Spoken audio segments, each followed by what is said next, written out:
Hello and welcome back to Metroid Prime 3, where today we are gonna be going back to the pirate homeworld after a little bit to deal with them. And now that I'm done changing my TV's input settings to the game alone, I am done waving my remote around accidentally. But first up, we're actually going to go here. Because here, in the ballista area, we have got both an item that I have not yet picked up, and also, in one of these, is the last lore bot, and I want to grab that. Yeah. Specifically, it is in Ballista Lift. So, in there is our last lore bot. So, I need to get over there.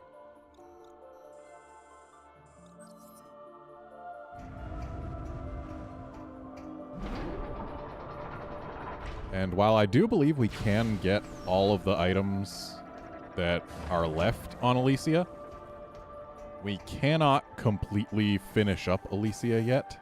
Not until we get the next beam.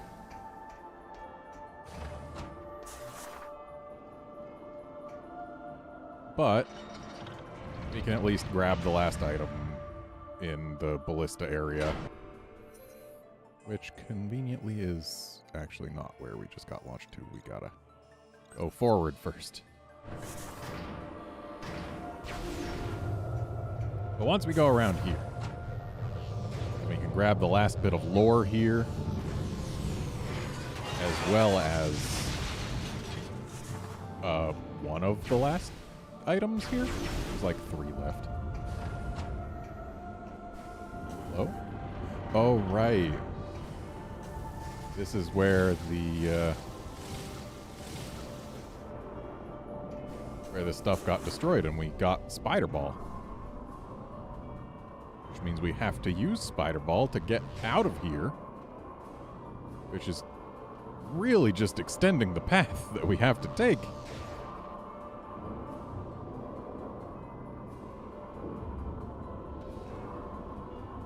So I'm going to have to make sure that we never have to take this path again, because dang is it long.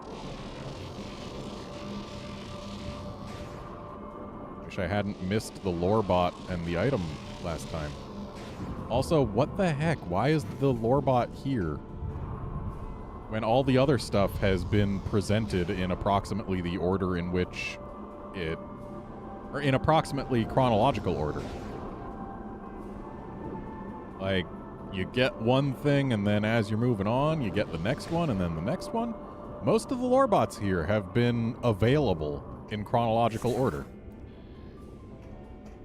Yet apparently this one, we can't get until we've been to the pirate homeworld, which is quite a bit after when we got Screw Attack.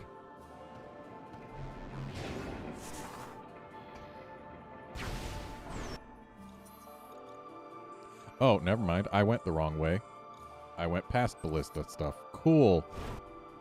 Never mind all that stuff I just said. I just went this way for no reason whatsoever, and honestly, it would probably be faster to just reload my save than to go back this way. But I'm going to go back this way anyway because I don't want to bother with closing the game and reopening it.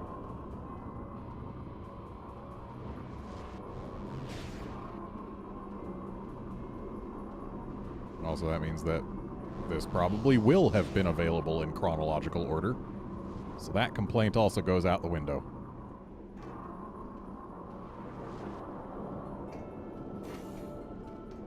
And I will indeed never have to take this path again.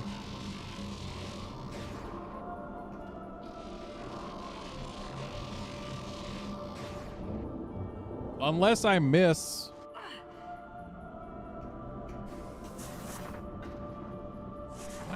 Screw Attack to somewhere? No, it's too far. It'd be nice if I could screw attack back instead of needing to use this, but they definitely want us spider balling because we got spider ball in there, and they want us using it.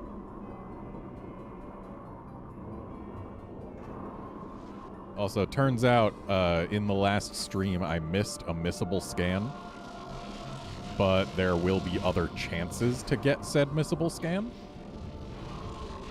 So I didn't permanently miss it.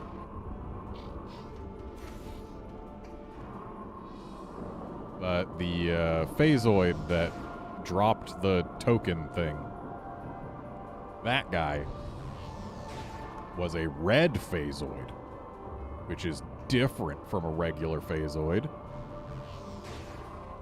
And there's a limited number of them in the game. One on each planet with a Leviathan seed.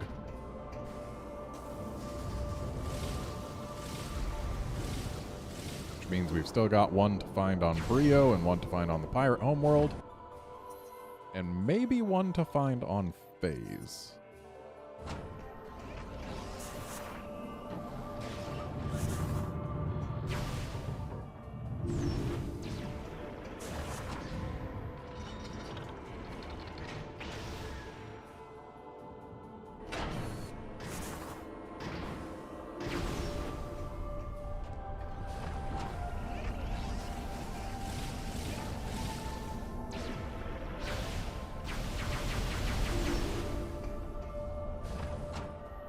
Okay, so now we can actually energize this, which lets us take the fast way up. Handy.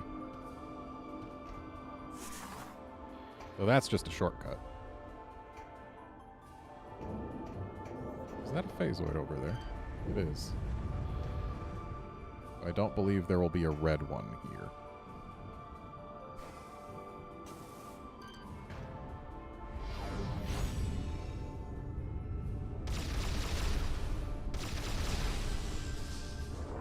Or maybe there will. That one sure is red. Well, there we go. Missable scan got. I guess red phasoids are just a rare spawn, and phasoids just don't respawn when killed. Yeah, because that one also gives us a token. Oops. We are stuck in hyper mode.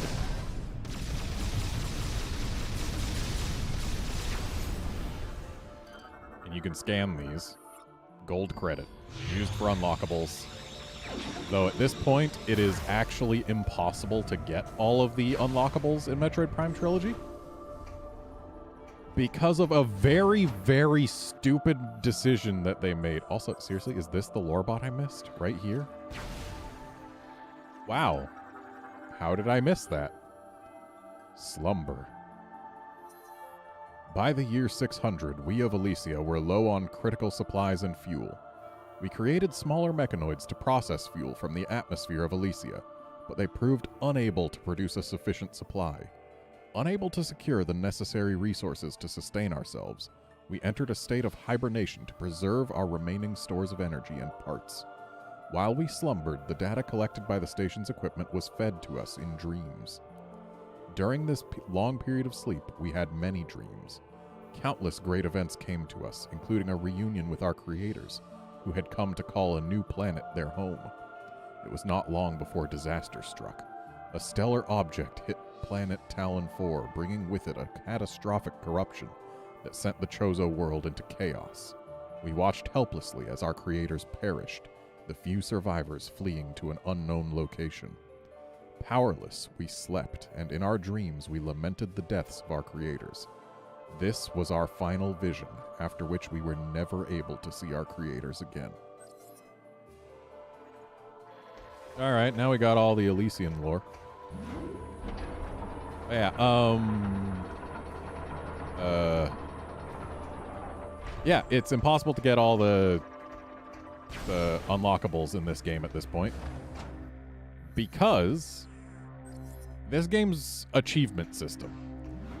You do a thing, and it gives you a friend voucher. A friend voucher is not spendable on its own. Oh, cool, we got dudes.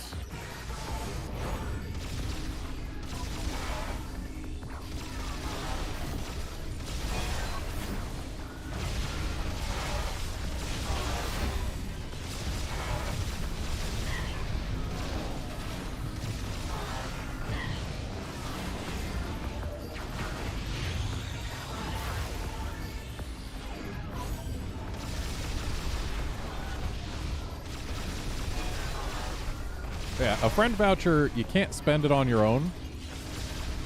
They are used to get green credits, and you need green credits to unlock most unlockables.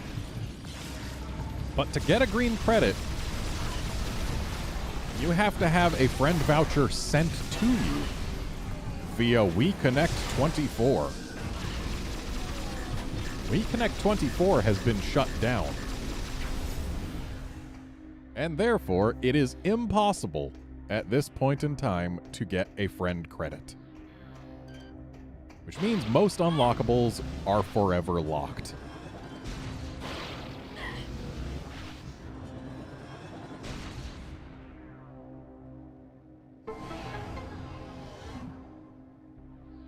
Ah, a power cell.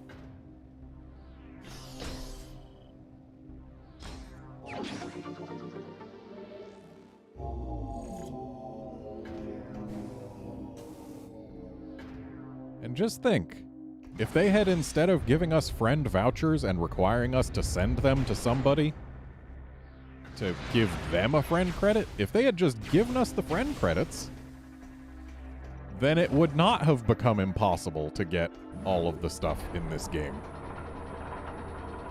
That's the way they did it. And yeah, really shows a lack of planning. Like, I get it. They wanted to encourage the use of WeConnect24. And they, I guess, wanted to encourage people to encourage their friends to get Metroid Prime Trilogy, which I don't know about that. It was originally a very, very limited physical release. Like, every single physical copy, at least in the first wave before they decided to reprint it, was in a steelbook case. It was treated as a collector's item. So, like, already they've got that going on. I guess they also did friend vouchers in the base release of Metroid Prime 3, but then they extended it to the rest of Trilogy or something. Yeah, I feel like I remember that happening. But yeah, it's a thing. Point is, you can't get all the stuff anymore, and that is sad. Though I do have a file where I believe I have it all unlocked already.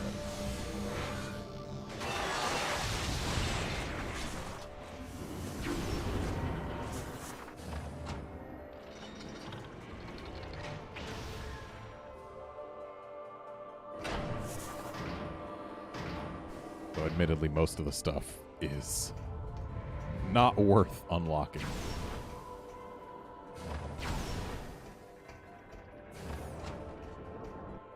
I don't have to go through here. I'm trying to leave Alicia.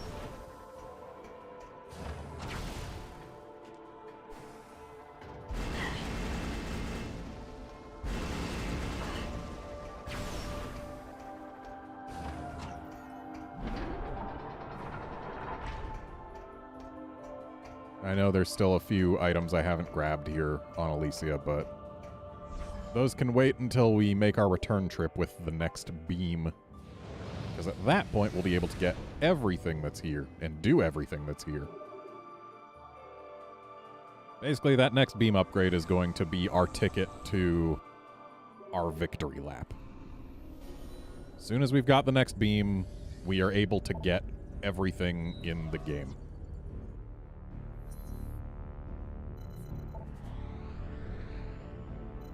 So, back to an unknown solar system and the pirate homeworld we go.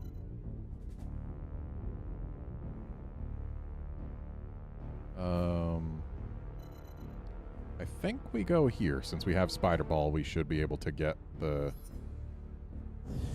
shield thingy.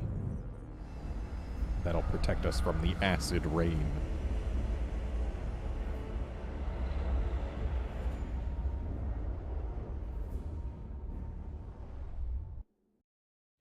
Yeah, some of the unlockables, for example, are, oh boy, you can unlock a bobblehead of your me that goes inside Samus's ship. And you can unlock bumper stickers that go on Samus's ship. Like, every single one of them serves to make the game look worse. Like, they ruin the game's aesthetic. All of them.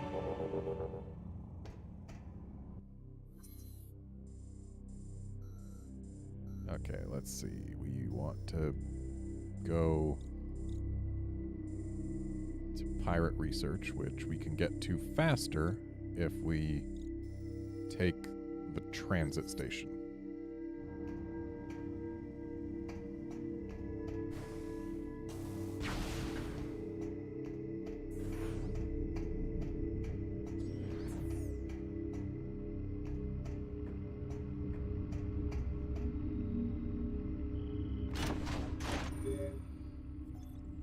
Samus, the Federation Armada is now... Hang on. You gotta wait for me to finish my ride on the tram, bud.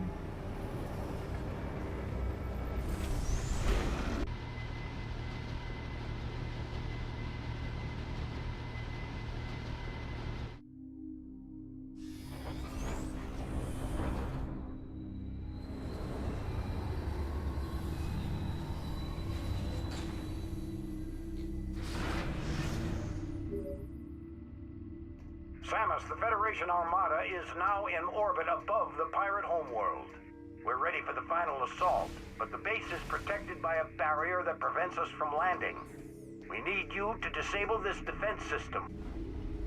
Oh, whoops. I guess we're gonna have to hear that again because I didn't finish it. Didn't expect that to be a cutscene elevator. Samus, the Federation Armada is now in orbit. We're ready for the final assault, but the base... We need you to disable this defense system. Unit 242 has located its control center. Here are the coordinates. Alright, so those are probably somewhere on this planet.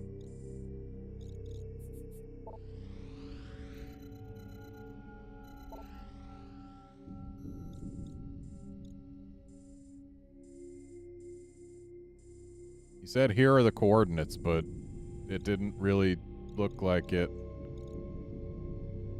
showed off any new coordinates.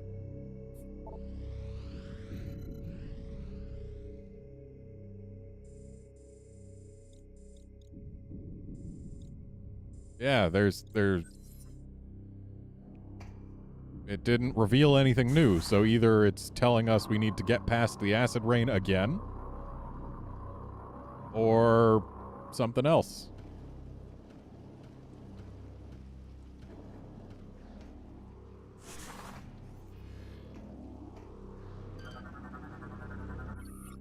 That's our hazard shield,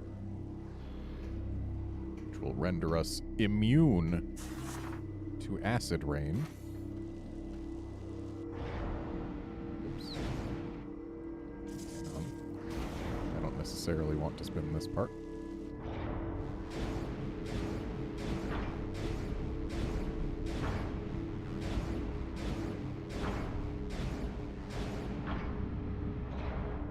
Looks like it might get us up somewhere.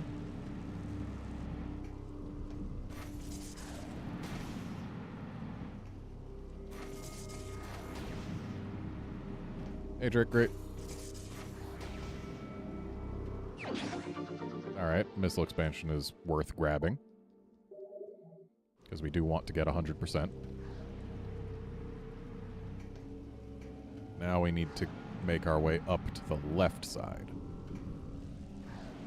which is going to require a different bottom section.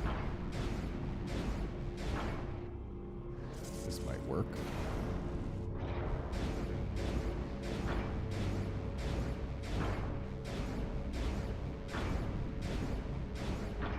There we go.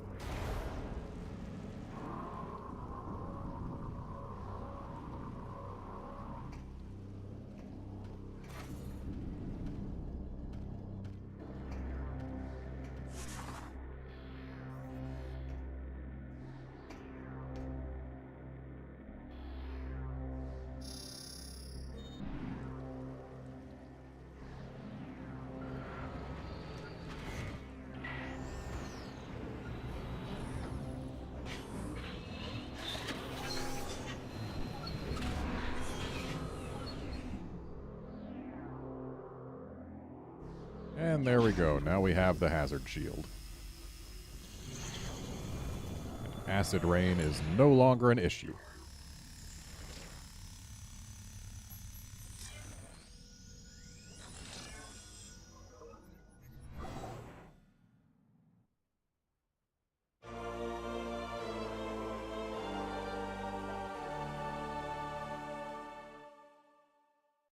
Oh, we can also move safely through fuel gel. Neat.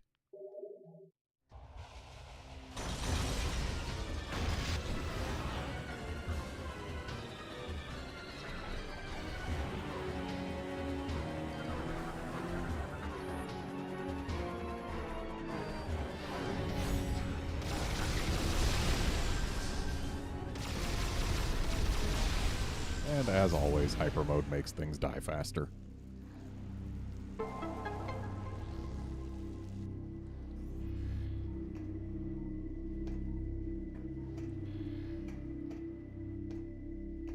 It looks like there's nothing else for us in this little chamber, which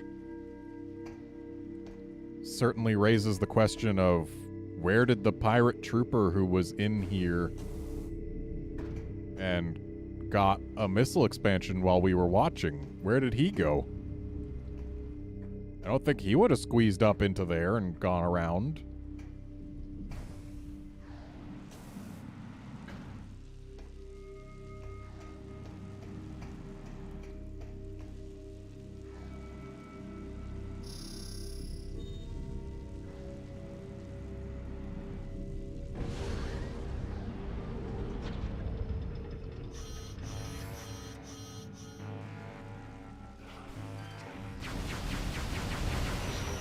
Dang it, I didn't stop the thing.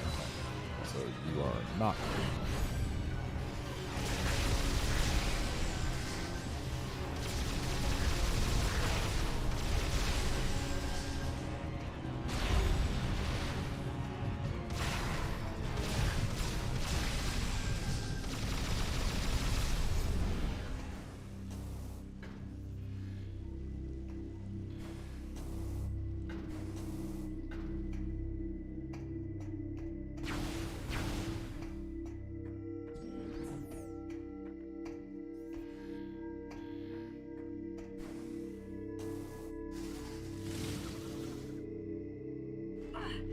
Okay, can't go all the way down. Good to know.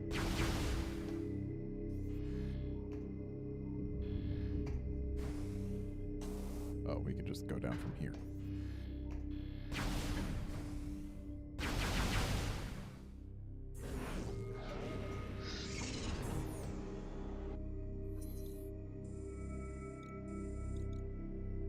So now we can actually go through the Metroid Krish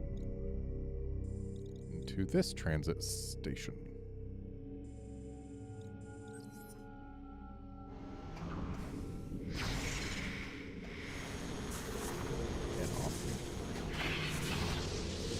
Say hello to the Metroid Project Dread is almost complete thing. Yup. Nearing completion, Metroid Project Dread.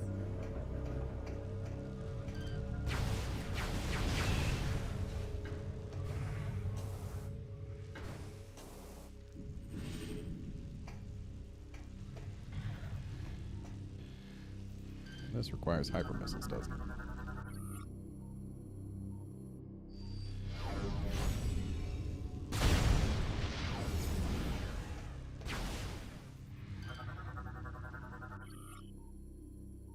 Taking Valhalla. The vision of our leader is vast indeed. As we prepared for war with the hated Galactic Federation, she decided that she required one of their great machines to better control her living planet. We then set out to bring an Aurora unit to Dark Samus. Bribes led us to the location of our prize, the battleship Valhalla. Crewed with green recruits on a training mission, she was ours for the taking. One of the mightiest ships in the cosmos was no match for the Phazon-powered weapons of the Colossus. We rendered Valhalla helpless, then sent raiders to claim our prize. The Aurora was ours. There was to be no mercy for the Federation dogs. At the command of Dark Samus, we jettisoned the crew into the frigid depths of space, leaving the wreck of Valhalla as a warning to the Federation. Let them tremble before our might.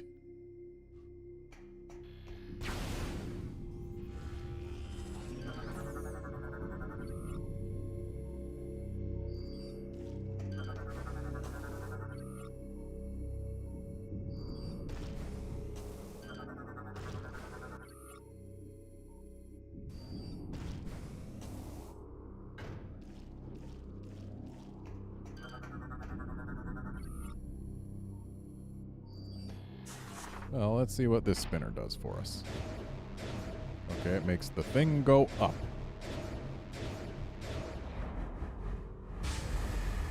And then that launches us into this socket, which we then bomb, which activates that spinner, which we can then use to go up and get launched into a different socket, I guess.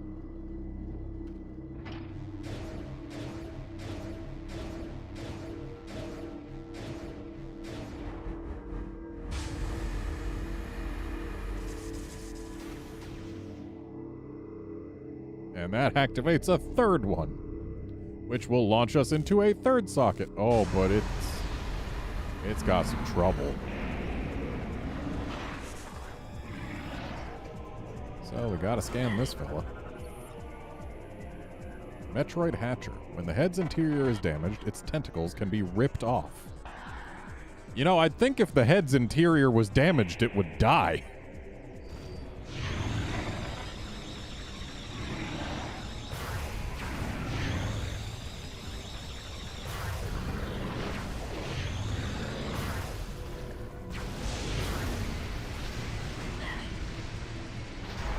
This is a case of, yeah. Seeker missile the legs. There we go. Maybe that accomplishes something?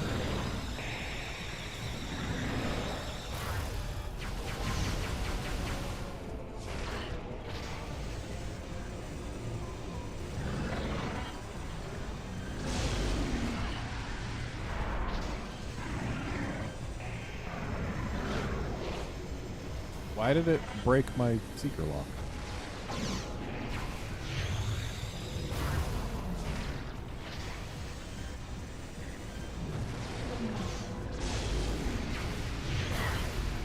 And why do I need to rip the tentacles off if I'm apparently able to shoot them off?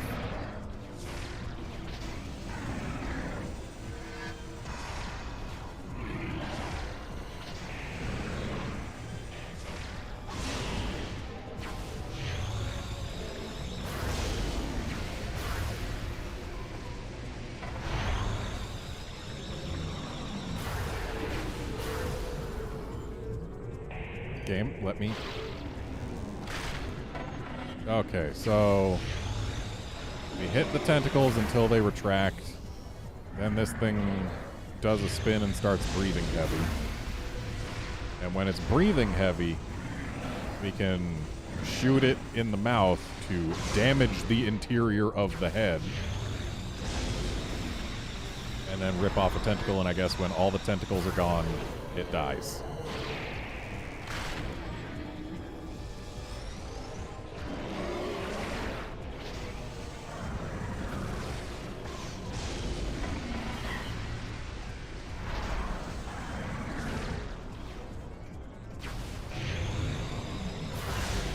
I don't even need to use seekers.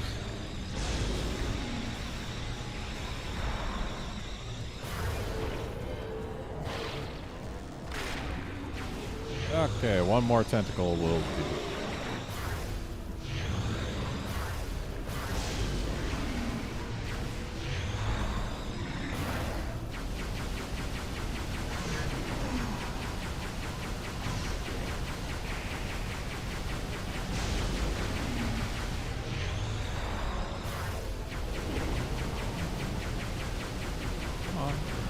tentacle. Maybe I should use my secret. Certainly a lot easier to hit a wiggly tentacle with something that homes in on it. Provided you can actually get it to target.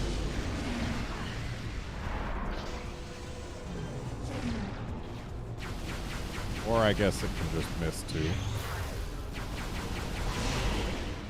That tentacle was not hanging out where it appeared to be, based on my targeting reticle. There we go, Metroid Hatcher down.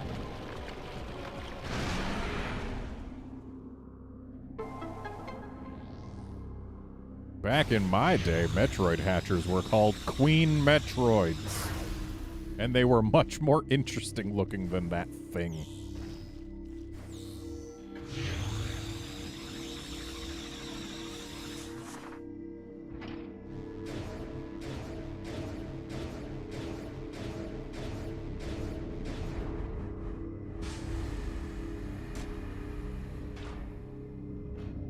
I see that energy tank and I want it. We are definitely bouncing all around though. Oh, hang on.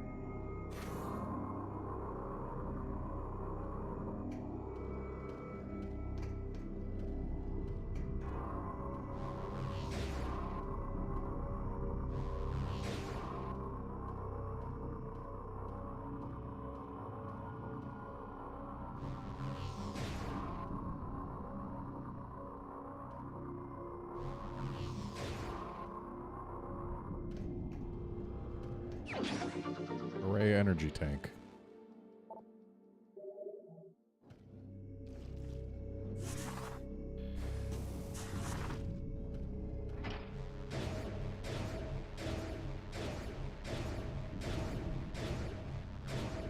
Now to go bouncing all around again.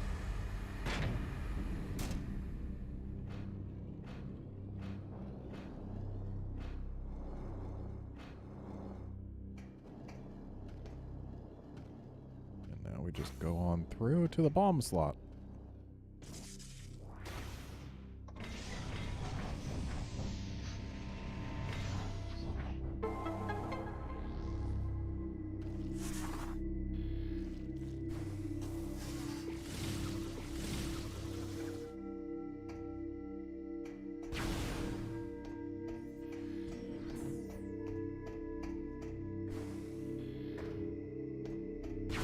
What, pray tell, will be in here? A save station. I guess that makes sense.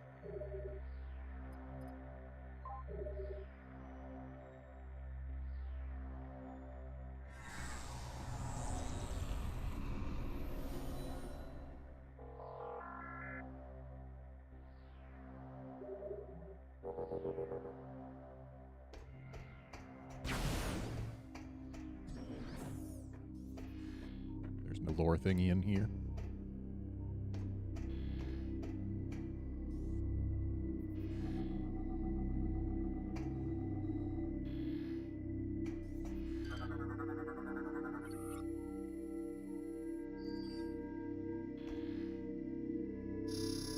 Hey, Seth.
Ah.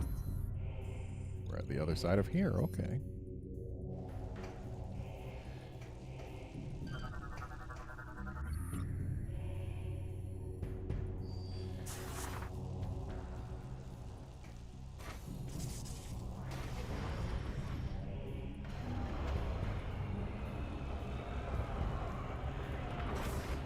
You know, I feel like they could have just had the center bit rotate, but okay.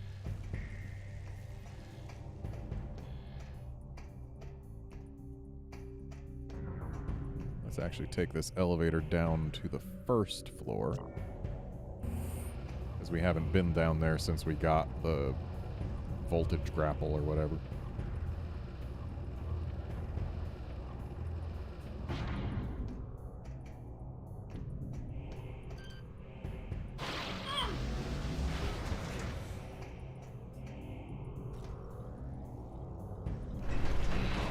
Uh-oh.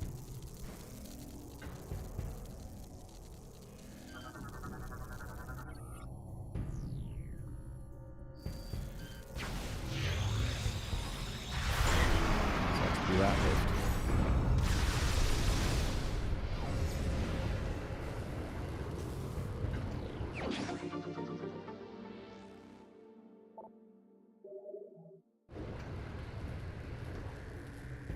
How far down did it go?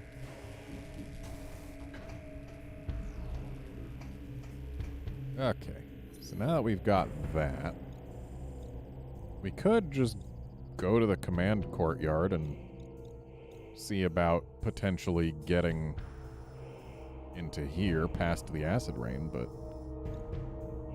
we need to disable the defense system. Okay, so that's where it added it on our map.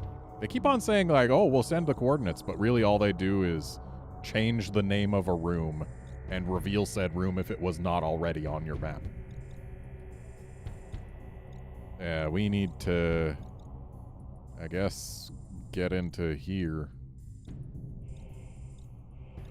And now that we have Spider Ball, we should be able to do things. I think we might still need to go up to the command courtyard and then through here to get to anywhere useful. So either way, top floor. Actually, not either way. One of the ways would be second floor.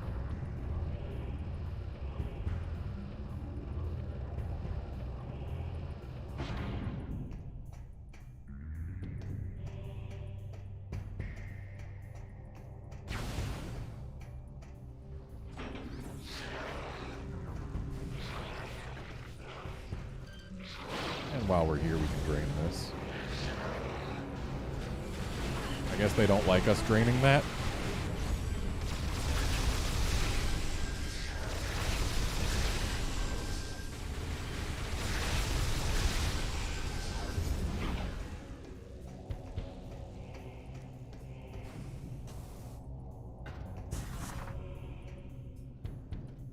Into the hole, Samus.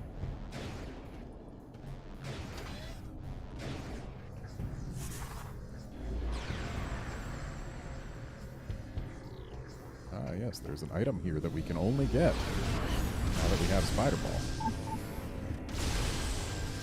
Oh, they added lasers in here, I see.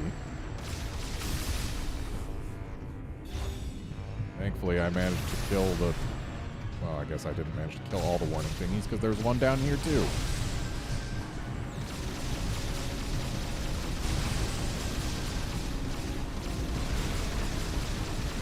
But where are all the pirates that are being summoned by the warning? Like, we've got space pirate battle music, but no space pirates to battle.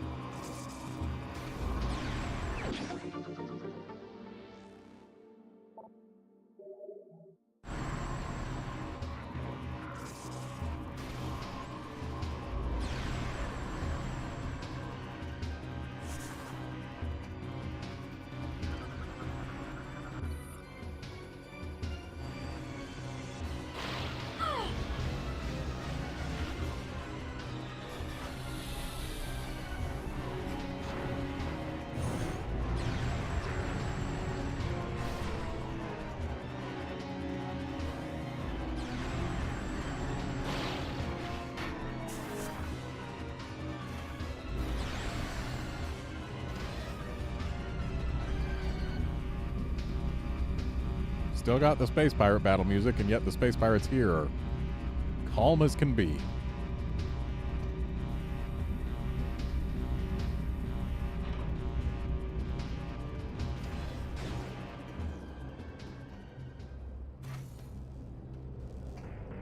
So we could use Spider Ball to get back up there, but we don't need to because we were just there, and there's no way to use Spider Ball to get out of there.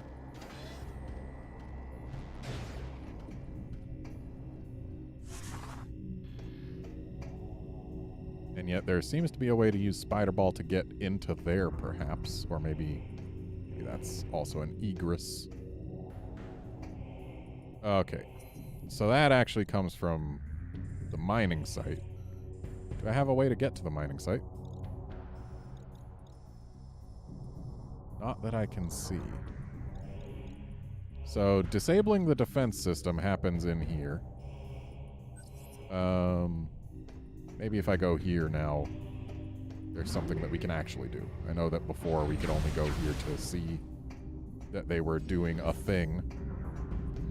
And looks like that's actually still going to be the case. I don't see any means of escape from here. So yeah, this is just a room that we came to using X-ray visor to figure out, hey, there's something going on in there.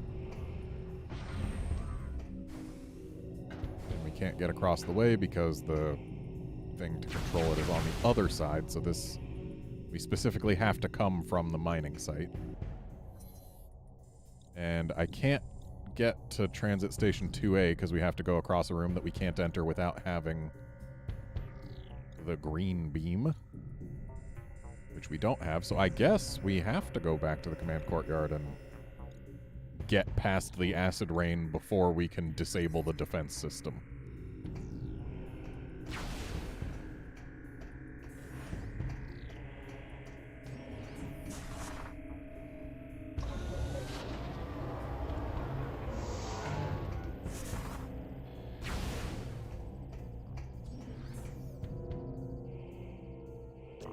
But at least we didn't take that path that we just took for nothing. We got a missile expansion out of it.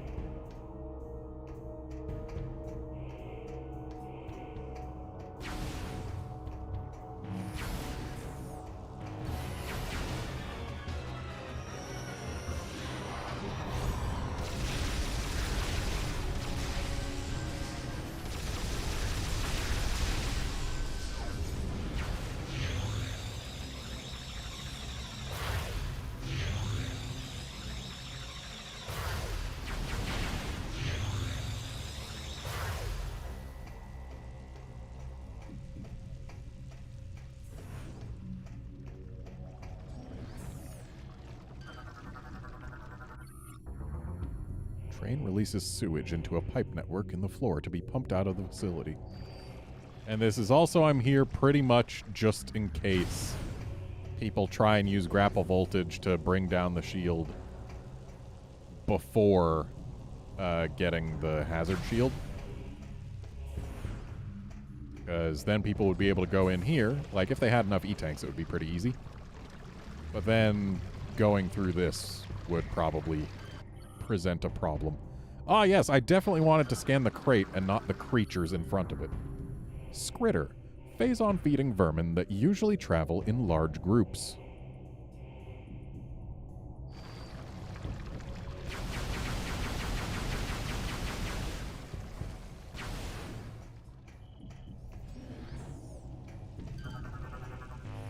Whoops.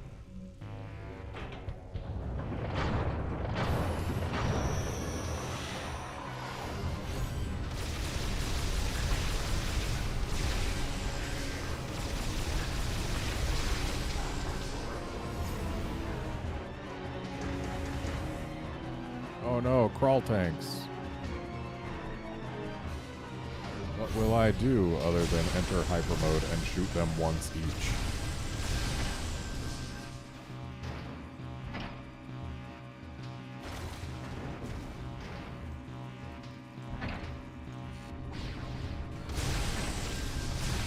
This is not the first time that a crawl tank showing up has provided us with a new way to go.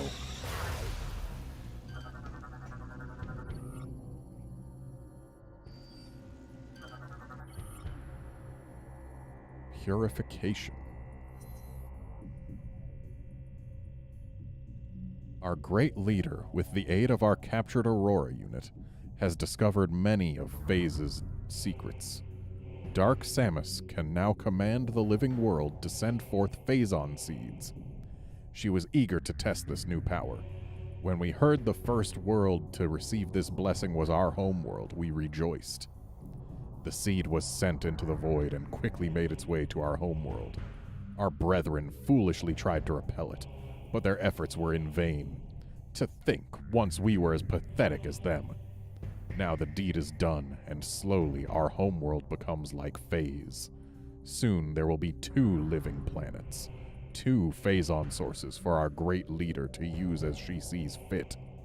Soon there will be thousands of new disciples for her to command.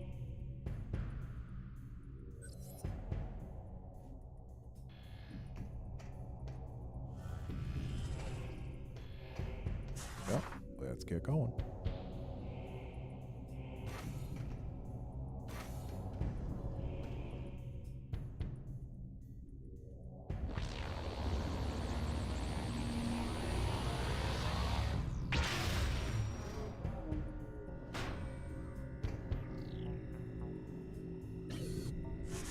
Wait, did that just... It did. How handy.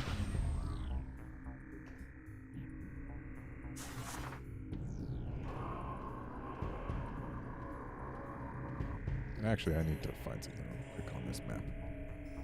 Gotta find processing access.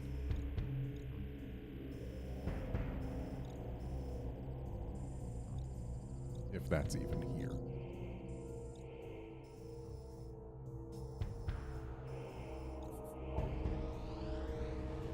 Whoops, didn't mean to go to the galaxy, meant to go to the other side of Space Pirate Homeworld.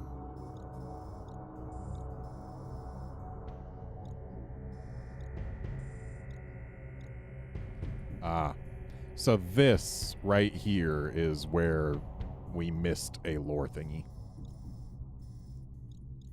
So we're gonna have to go back there at some point, which is a shame because we've got no other reason to go back to this area other than perhaps we missed an item. It's possible. We won't find out for a while though.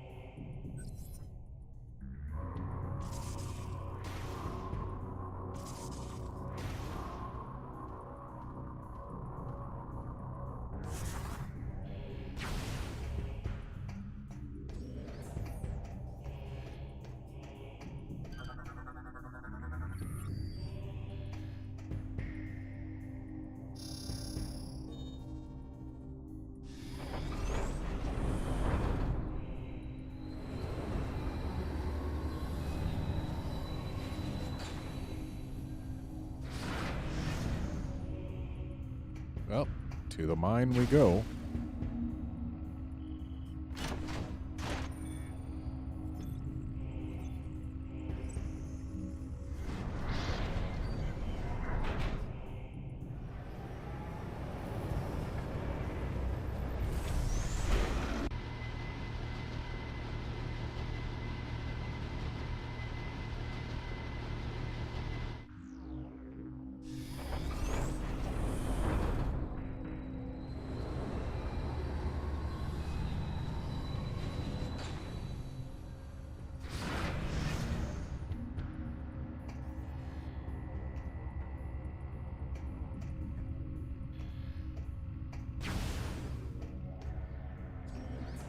And we got a save station. Might as well take the health refill.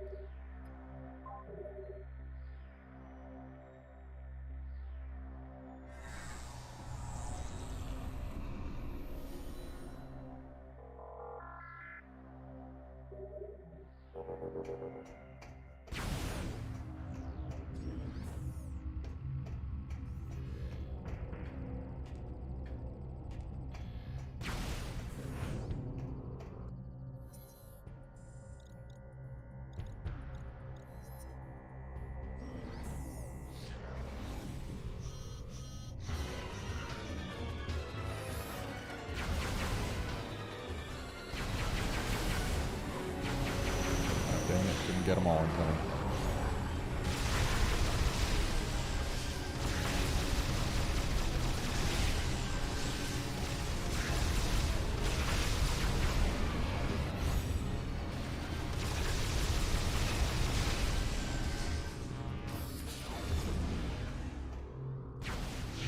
So there's a missile expansion up there. Looks like more fall tunnel coming from over there, perhaps.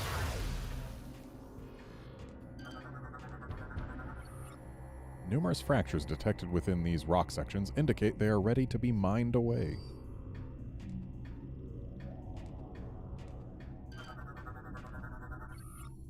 Control terminal operates mining equipment. Interact with terminal to use machinery. Okay, so we need to get back there. Phazon container has been reinforced with an unknown alloy. A strong blast may damage it.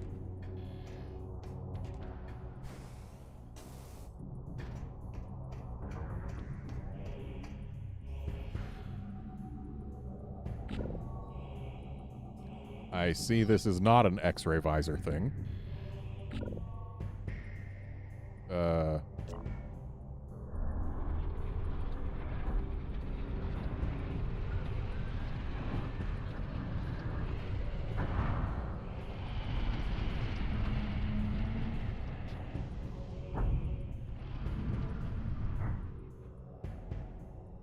Alright, so it's pointed at the thing that'll get the missile expansion for us.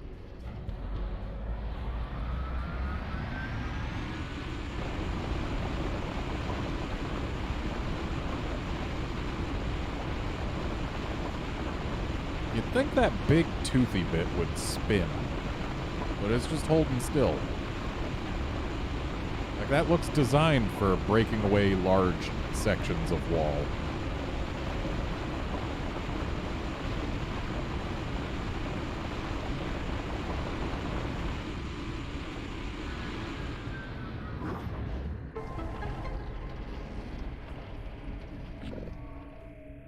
I'll get that one.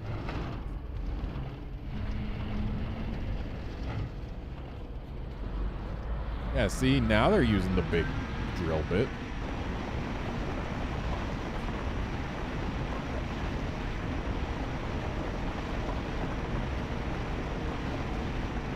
Hey, dead bird.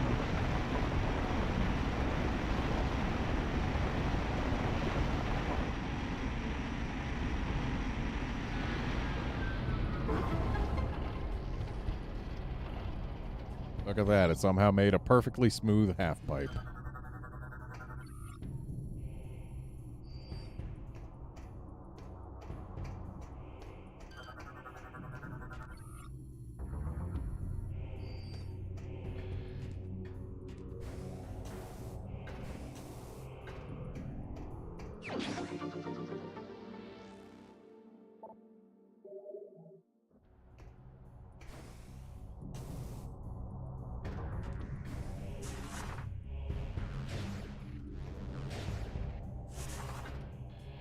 Oops.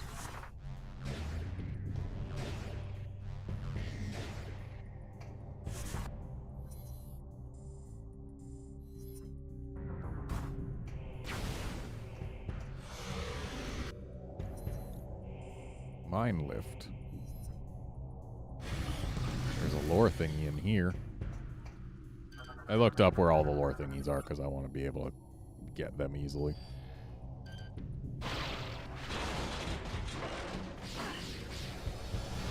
Excuse me, fellas. I have to ask you to stop.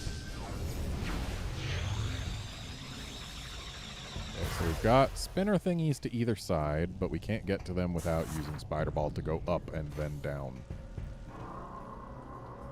How inconvenient. Cool, it's especially great when the controls decide, hey, did you just reach the end of the line? Better make you go the other way.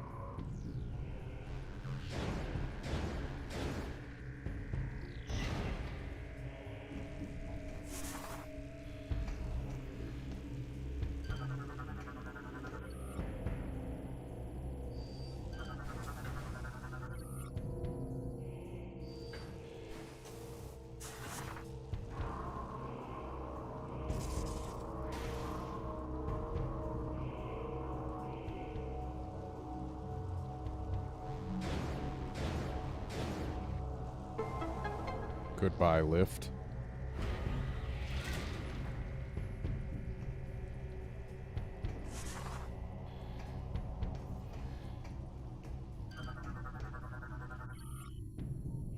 Vanguard. The time has come. Our leader commands. We go to war at last. 3 worlds will be attacked, each important to the Federation. We shall destroy the spy base at Elysia, the fuel production of Brio, and the naval station at Norian. Each of those wretched worlds will become as phase, each a foothold into the territory of the hated Federation. From those worlds, our vanguard will go forth. At long last, our enemies will be humbled, then enslaved. 3 Phazon seeds will be sent, and an armada will accompany each of them. Dark Samus herself will lead the attack on Norian. Victory is ours for the taking. Well, it didn't do so hot on Norian, but lift has crashed to the bottom of the shaft with all its passengers. Unit is no longer operational. It had passengers, apparently.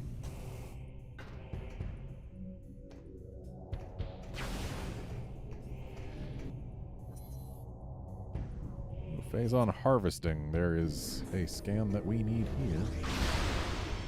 There it is.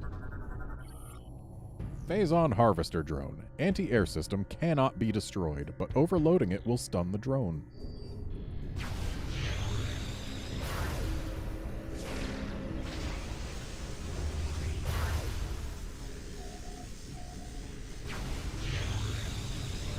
So here I thought that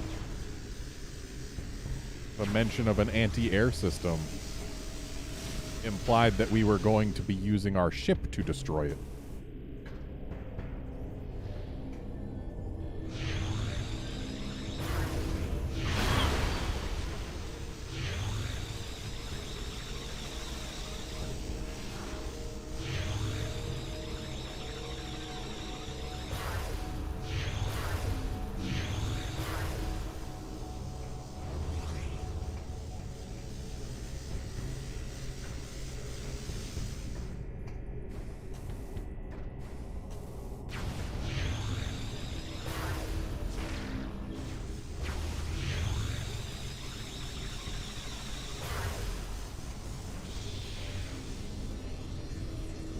Well, time to not care about that thing, I guess.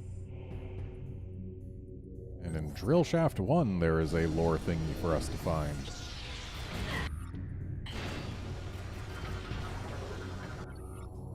This beam sucks up and transports the loose Phazon cut free with the mining cannon.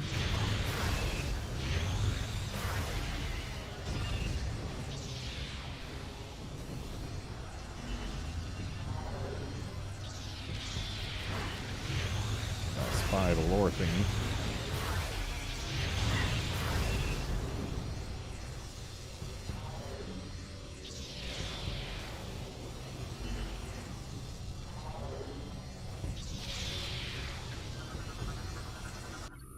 Mining cannon fires a high-frequency beam that is used to cut through Phazon deposits. Victory and loss. Today is a day of celebration and woe. Our forces have taken planet Brio, leaving the Federation outpost there in cinders. Though we missed their spy base at Elysia, the planet itself was struck with a Phazon seed. But Norian was a failure, all thanks to the accursed hunter, Samus Aran. All is not lost, however. Our great leader defeated Aran and her mongrel allies in battle. If they aren't dead, they'll soon wish they were. Each of them bears her mark of corruption. Soon, they, like we disciples, will bow to her will.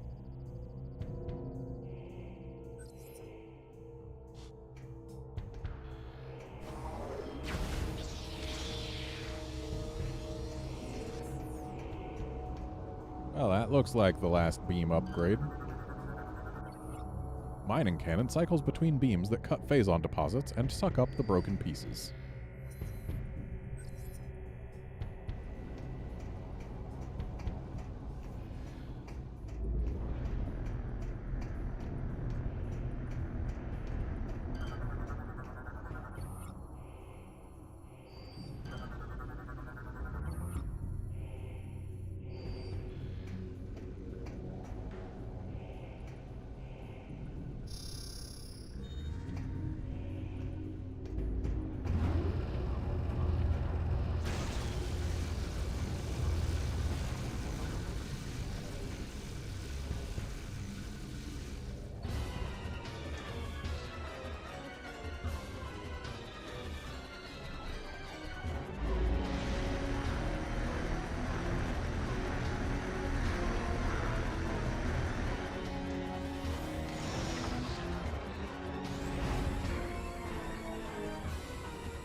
Looks like we're not getting out of here without getting a new beam.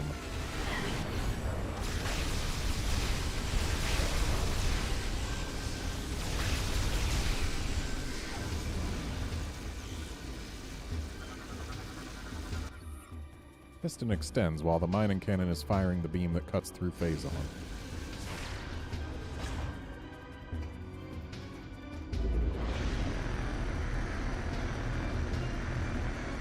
So I think we probably need to, like, knock the pistons loose or something so that they get sucked up. How long do you plan on sucking?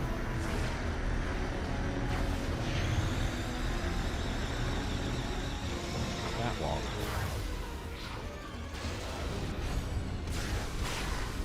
Oh, I get it. We need these guys to stick around.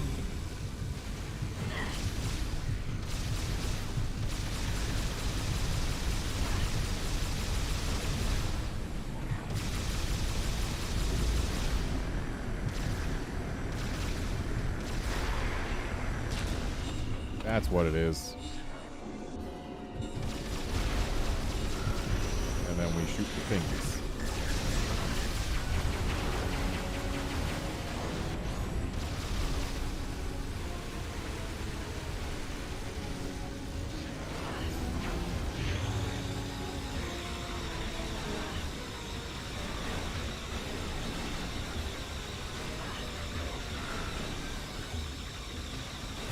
This dude's in hyper mode. We can't just leave him be.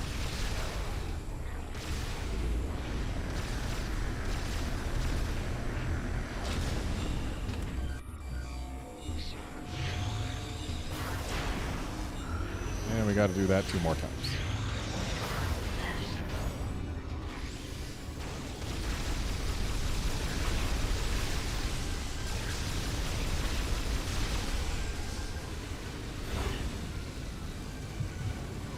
He's in hyper mode, but we've got a pillar between us, so as long as we keep it that way, we're fine. And also, as long as we stay in hyper mode, we're not losing more than just the energy tank we've basically already spent.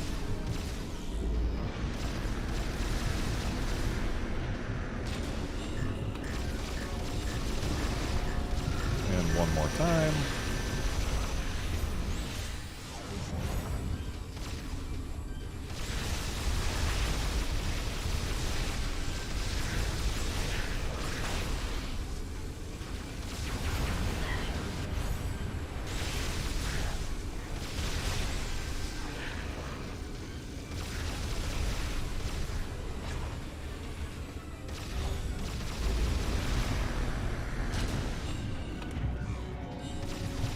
And there we go.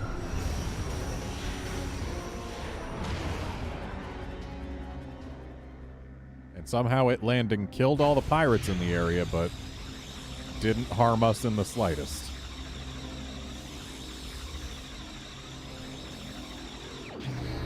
Anyway, time for a beam with, in my opinion, much less annoying noises. Also less impactful of a charge beam noise. But yes, Nova Beam.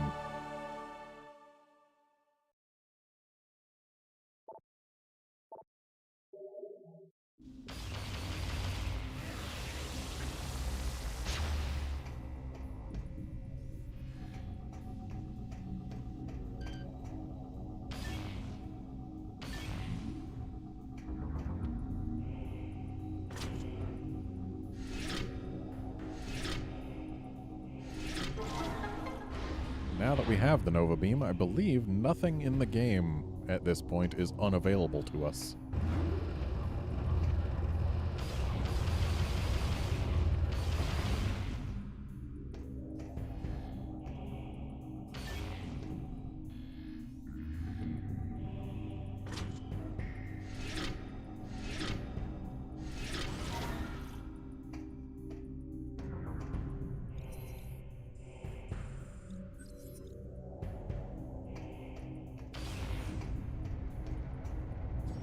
So this takes us back to the Phazon Quarry.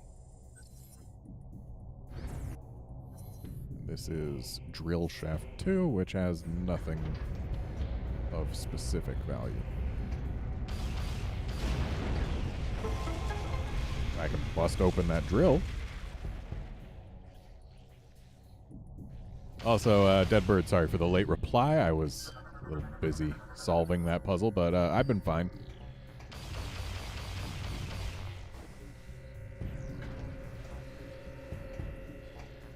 So, is there power up in here, or is this just a room to get through? Looks like it's just a room to get through. Does this take us anywhere valuable? Takes us to an energy cell. We need those. Come on. Come on. I'm pulling it. Wow, it pulled out while I was moving the Wii Remote forward. Cool. Thanks, motion controls. And they've got another control for the mining apparatus in case we didn't mine this out already, I guess.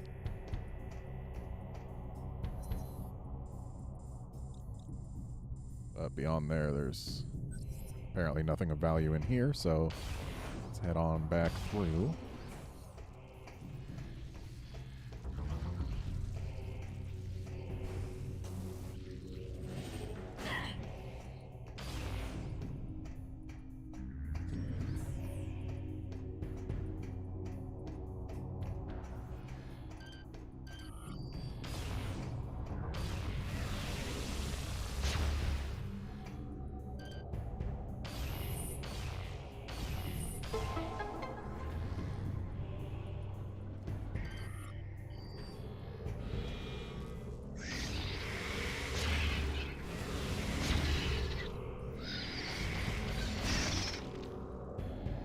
That's right, we can use the X-ray visor to zoom in on the Metroid's nervous system, and then use our Nova Beam to just specifically target that and murder the thing immediately. Brio Falls. Command has received disturbing reports from Brio. Contact with our outpost there has been terminated. A coded blip trans showing Commander Rundus falling in battle to Samus has arrived. Worst of all, the Brionian seed has been demolished. The Hunter's might is great, and she is as efficient as ever when it comes to disrupting our operations. Our spies within the Federation tell us she travels to Elysia soon. We plan on having an appropriate welcoming party in place for her when she arrives. Commander Gore is a very accommodating host.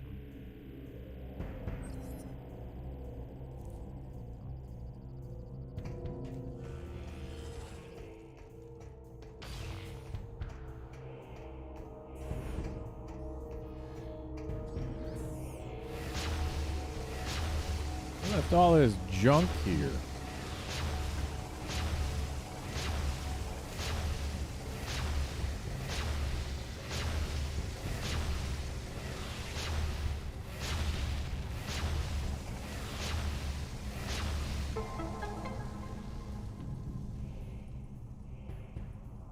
Sure, I can land my ship here now, but this place isn't clean yet.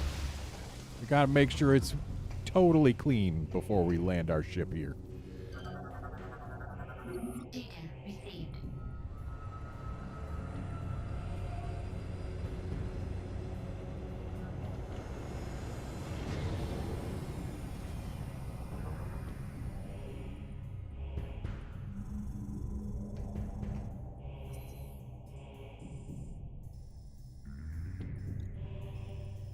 Okay, so it looks like we're pretty well done in the Phazon Mines part of this game, which is considerably shorter than the Phazon Mines part of Metroid Prime 1.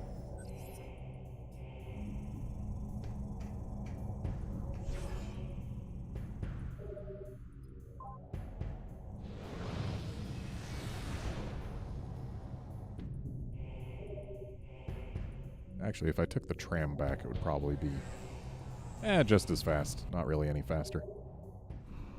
And this way we can actually go back for that lore that we missed. We can also go literally anywhere else. So let's actually do that. Go back to Elysia.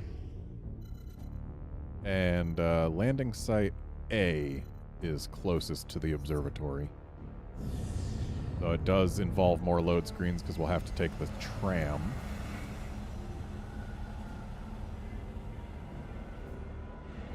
But this way we can go to Elysia, use our Nova Beam at the observatory to launch more probes and get the locations of all items revealed. And that way we'll be sure to not miss anything as we finish up the pirate homeworld.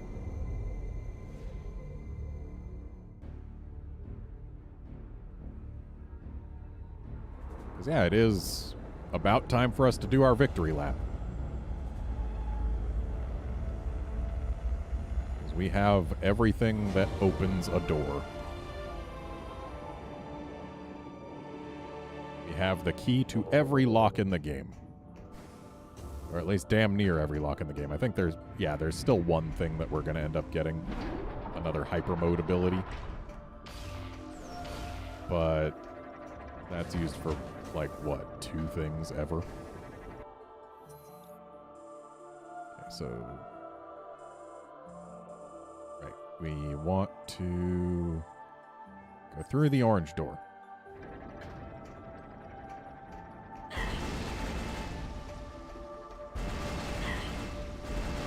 Not caring about these puffers.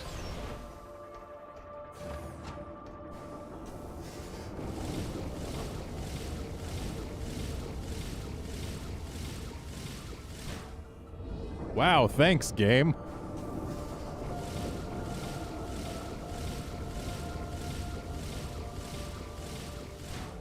Wow, thanks again, game.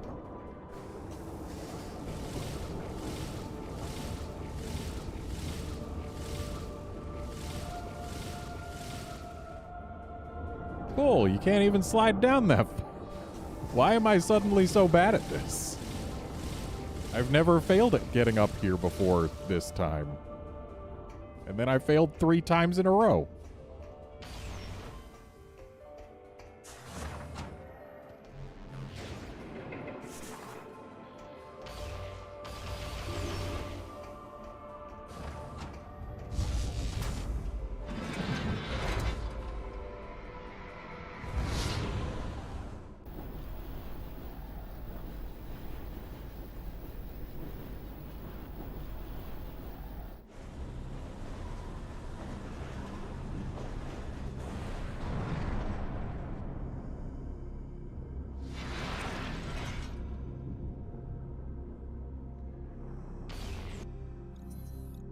Okay, so from here, we want to go east.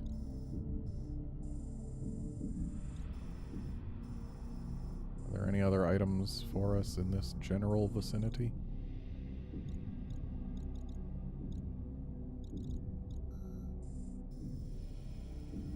No. So Skytown East only has the Chozo Observatory for us.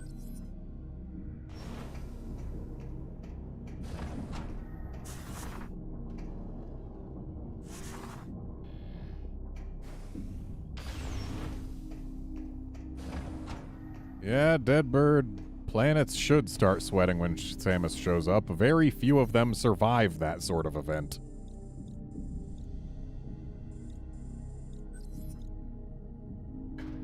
Yeah, we need to go up. Which means not in here.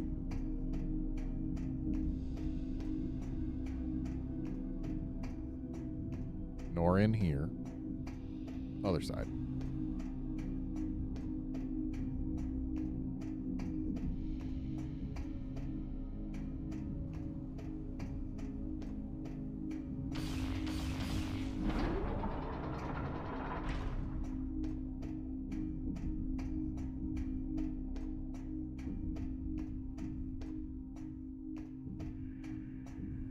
Over here should be where we want to go.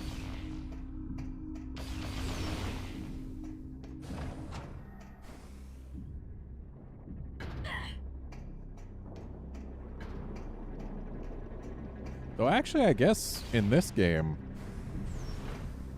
3 of the planets we visit, we leave in a better condition than when we got there.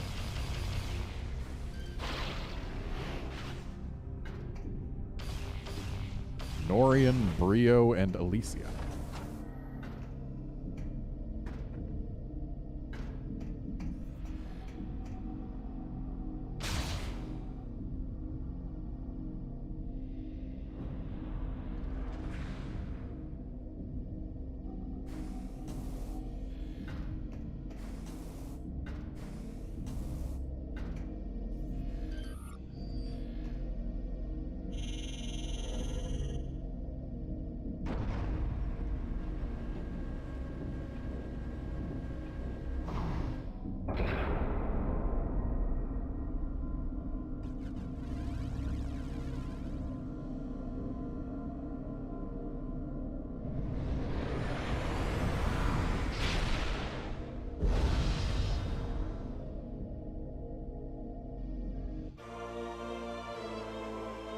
Also in Metroid Prime 2, we leave Aether in a better condition than when we got there. Talon 4, also we leave in a better condition than when we got there. So actually, Metroid Prime, the Metroid Prime series has markedly fewer planet destructions than the rest of the Metroid series. Alright, so now we have the item data for the Pirate Homeworld. We have the item data for Brio. We have the item data for Elysia. And for Norian.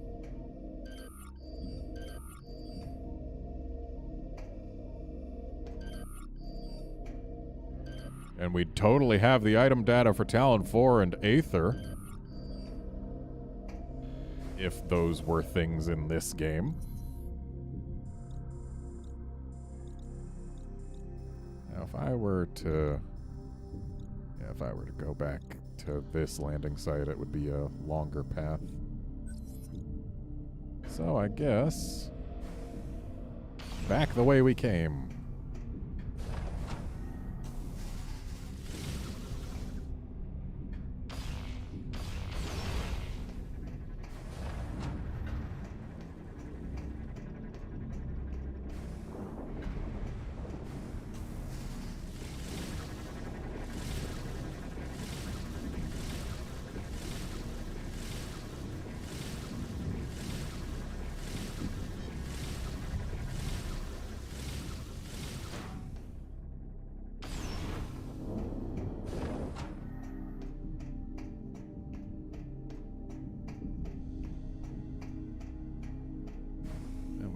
Hop down.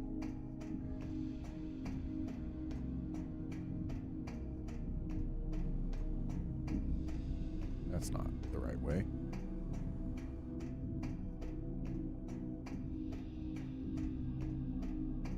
This is the right way.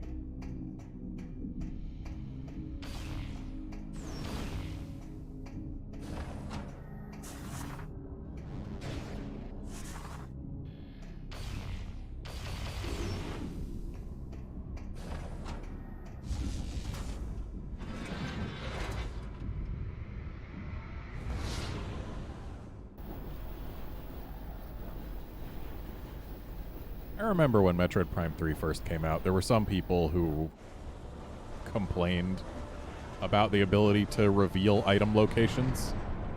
Like, oh, they're just hand-holding. This is a baby game for babies. And I mean, yeah, it is definitely a much easier game than any other Metroid Prime game. For a variety of reasons. But showing where the items are after you get to this point in the game, that's just a convenience feature. That doesn't make the game easier. It just makes it so that, hey, you can see where all the things you missed are if you want. Like, there's still the option to go through everywhere and trust your ears and your eyes to find everything. You can still do that. Or you can download the map data and have the game tell you where all of the things are. It looks like there are precisely 2 items left for us. One there, and one there. And we are here. And we would be launched to there, I believe.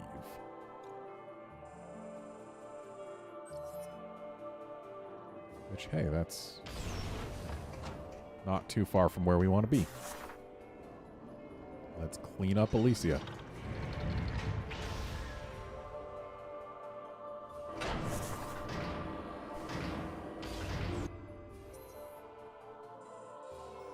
So yes, we'll get this on our way over to this. And then from there, I guess it would be faster to go to the main docking bay.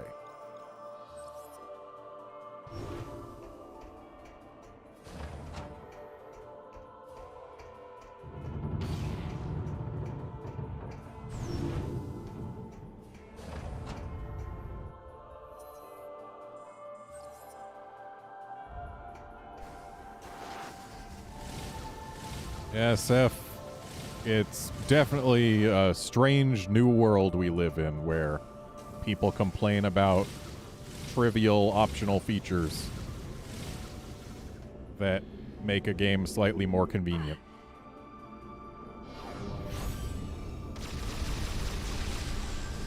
Wow, another red phasoid.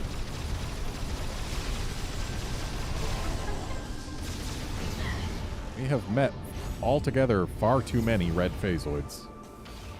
Could have sworn there was only supposed to be 1 per planet. But we have found 3 on this planet.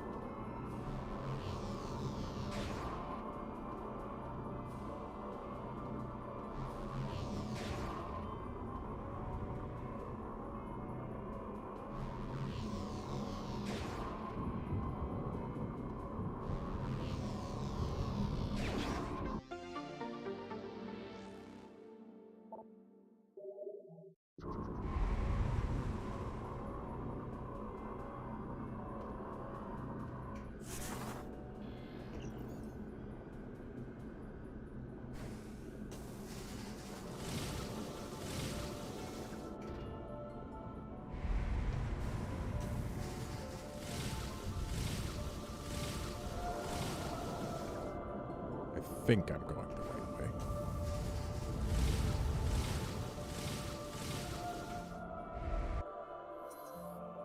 Yes. Yes, I am. Good.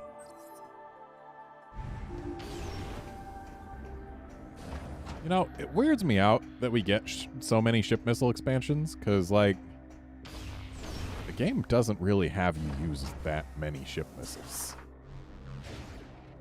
The only time that you would ever really want ship missile expansions to make things more convenient is when you first get ship missiles. And you don't get any ship missile expansions until you're done with the part of the game that asks you to use more than, like, 1. And I guess maybe it's possible to use ship missiles to trivialize some combat encounters. I haven't really tried using them in combat, but maybe it's a thing that's doable. I think there are some boss fights where you can use ship missiles to speed things along, but, like, I don't know, it's not the sort of thing that you really think to do unless there's a target that specifically requires ship missiles.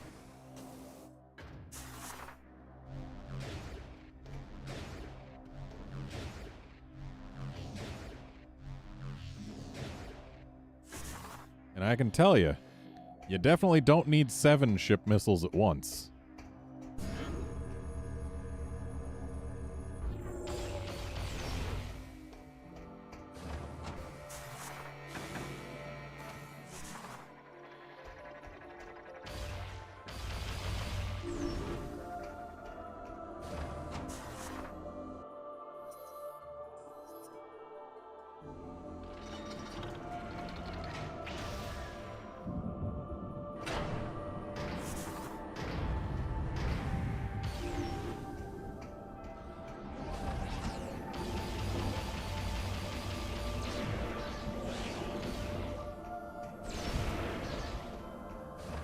Yeah, anyone with the mindset of I suffered and so you should have to suffer too,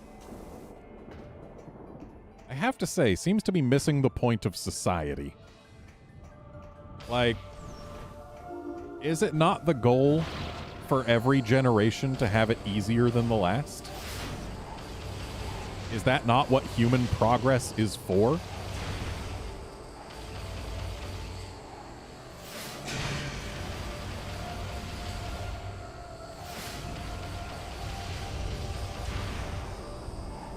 Like, sure, by all means, say I had it harder than you, so I deserve some respect for that. Like, sure, I can see that. But I had it hard, and therefore you should have it hard too? That's what we like to call douchebaggery. Or perhaps assholery.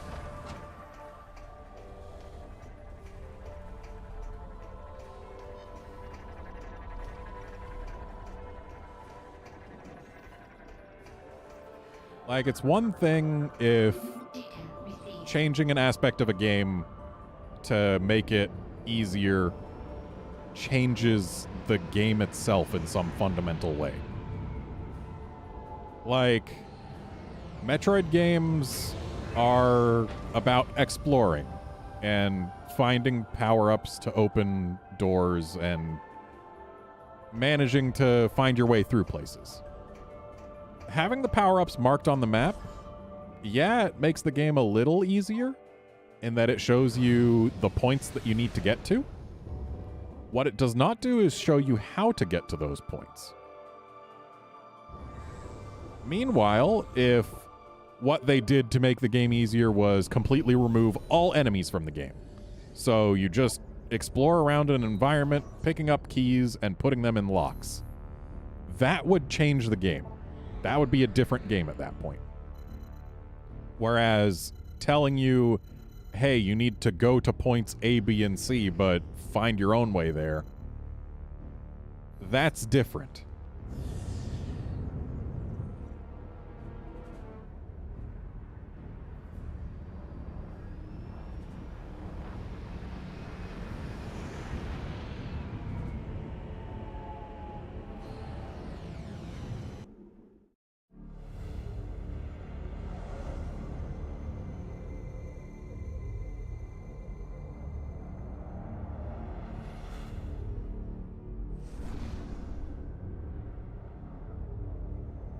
And then, like, Monster Hunter games, there's a lot of people who complain a lot about being able to restock your items in base camps during quests. And while I can see where they're coming from, it does take away the preparation aspect of the game if you rely on that. I feel like that's fundamentally different than, like, forcing something on us. Because you don't have to go into a tent. You are never forced to go into a tent. It is always your choice whether you go into a tent, and it is your choice what you do in the tent. Are you at a disadvantage if you never go into the tent? Not necessarily. You could be good enough that you never need to go into a tent during a hunt, and therefore it doesn't matter. And if you're the type of person who drinks a mega potion every time you take chip damage, and thus you're always running out of potions and thus going into tents to get those potions back, then you're spending your limited time on quests going to tents. Like, going into a tent to restock isn't free. Especially when you consider the fact that when you're actually in the tent, restocking, you're using up limited time on the quest. You're using up resources that you don't get back. Everything has a cost. Going into the tent isn't just free restocks for the sake of making the game easier. It's a convenience feature. Like, yes, it will let some people clear some quests that otherwise they couldn't. Absolutely. It makes it so that they don't have to be as good at the game in order to complete every quest. But it doesn't trivialize anything, and it's not free. So, like, that's fine. Valhalla incident. The GFS Valhalla was on a training mission after receiving new crew at Tivus.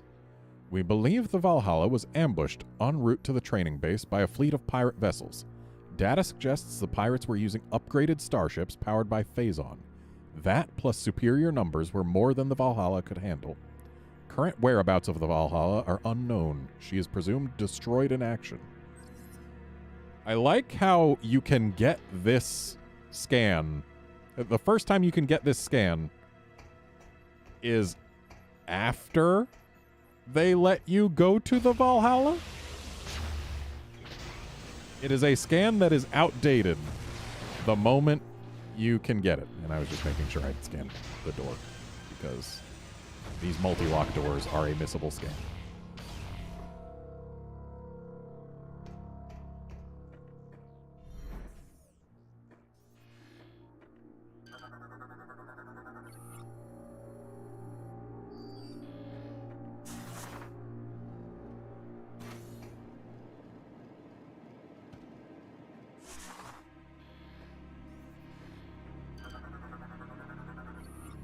Gyroscopic ring system offline. Part of an energy production unit. Appears to have been shut down.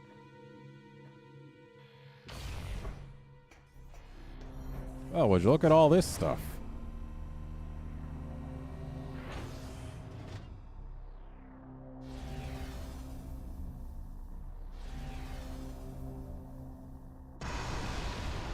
Oh, look, another Metroid Hatcher. Sure am glad we got to fight this boss again. At least we get to one-shot it the second time.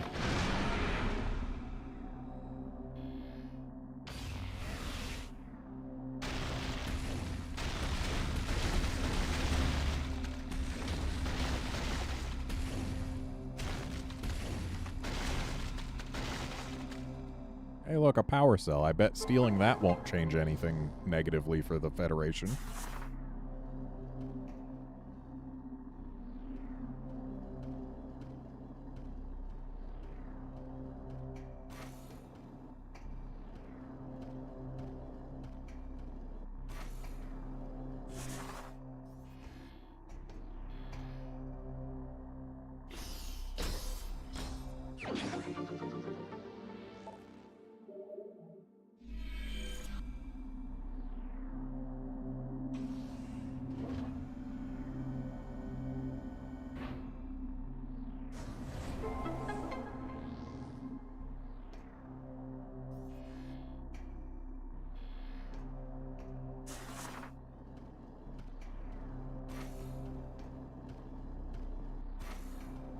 Apparently all that power cell was powering was the lock on the door.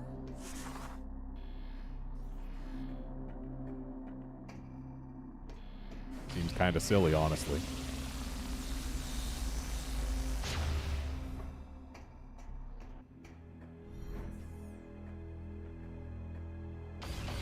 And these are just never openable.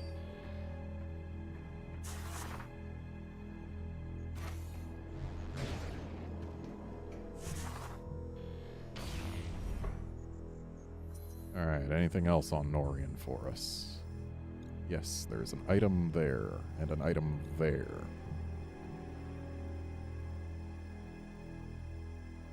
So, 2 more items in Norian. Or on Norian, I suppose. And no scans left on Norian.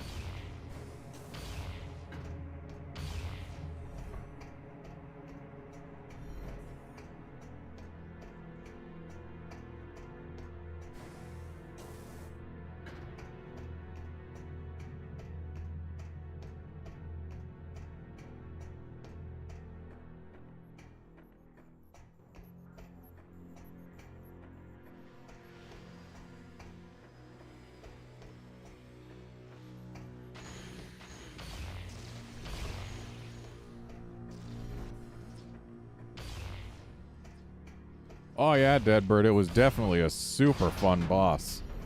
And I am very glad that this game decided to let us fight it twice today. Like, in this very stream, I have fought that thing twice. And sure, I could have fought the one that we just fought quite a while ago. But, like, if I had done that, then I would have had to do the full fight twice instead of one-shotting it this time.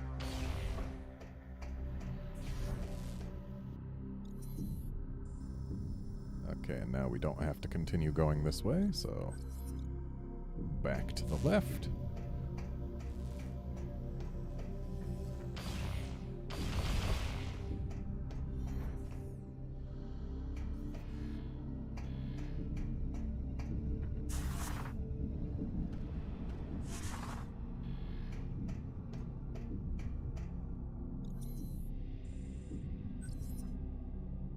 Too far to the left.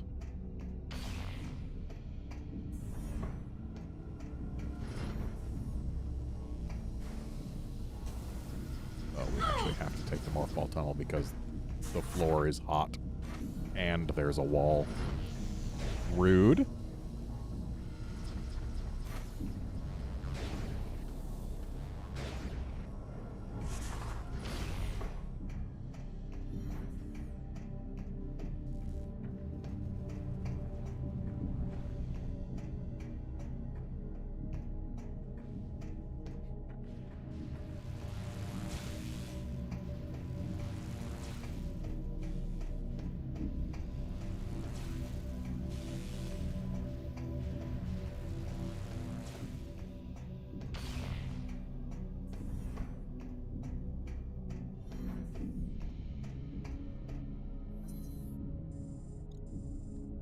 And in here, we can spider ball to reach the final upgrade on Norian.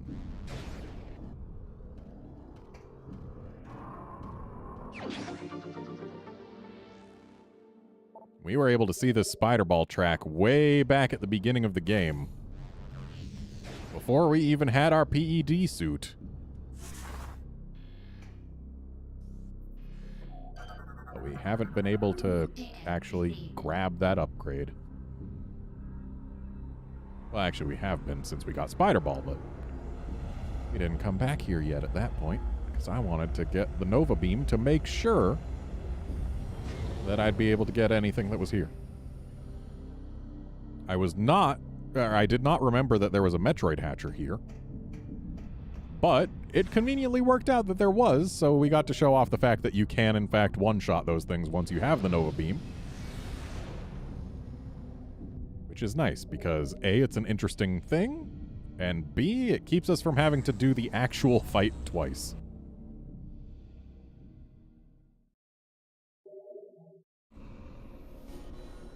And now we are done on Norian forever. So let's go give Brio the same treatment.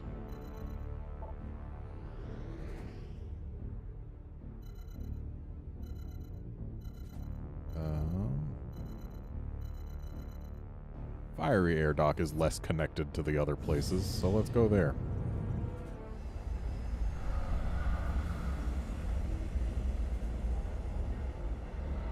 So Brio, I actually missed quite a few lore scans, as well as some creatures, which we probably just didn't go into the room that they were in.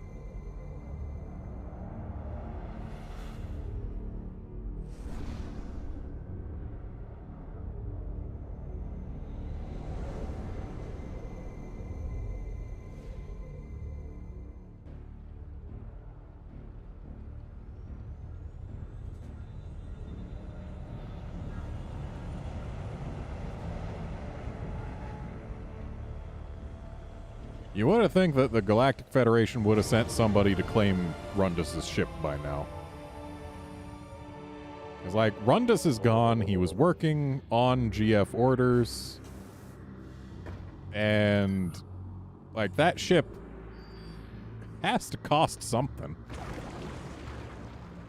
Like, there's no way that thing isn't worth reclaiming. Okay, so Rooms I need to care about are any that have items in them, which appear to be one of them here. And I also need to care about the Hall of the Golems, Burrow, Hidden Court Hall, Colossus Vista, Reliquary 3, Gel Hall, and that's it. So we've got Gel Cavern. That's not Gel Hall. There's Gel Hall. I need to care about that.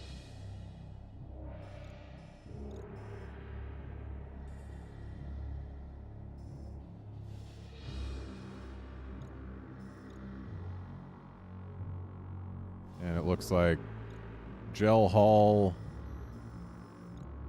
and Temple of Brio are the only rooms I have to care about here.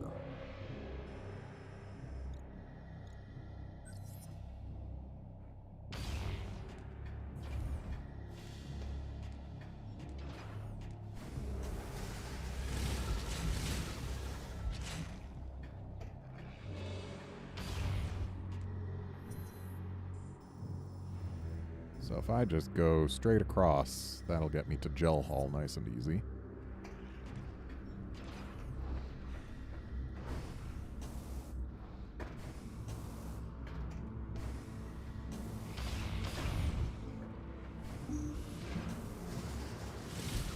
Sure, I could shoot the things to make the grapple points show up, but why would I?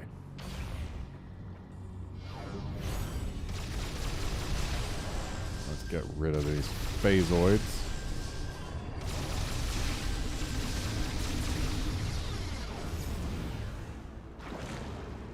So there's supposed to be gel rays in the Gel Hall.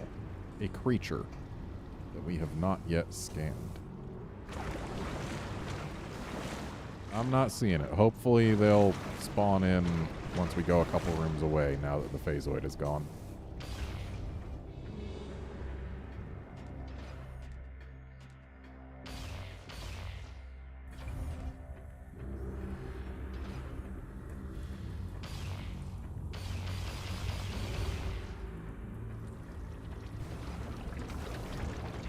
So, we're immune to the gel, but it can still push us around.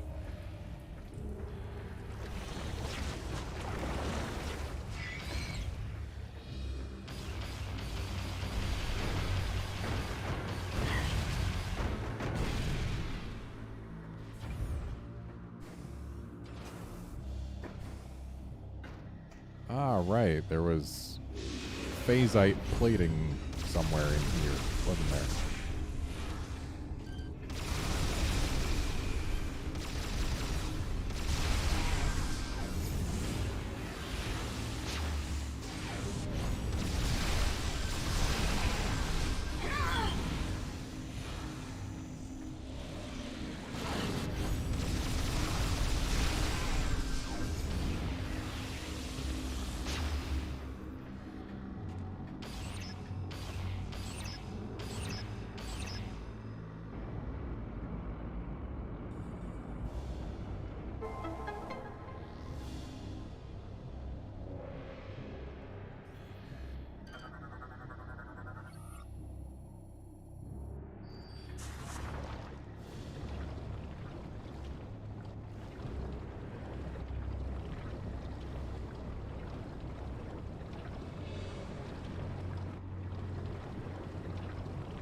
Find our way to the pickup.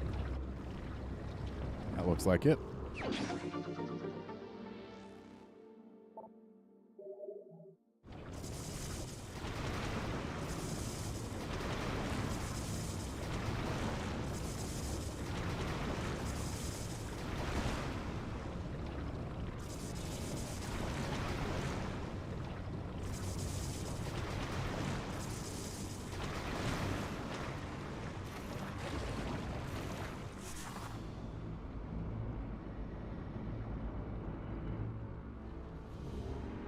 Don't know why the elevator has to turn off when that's open, but okay.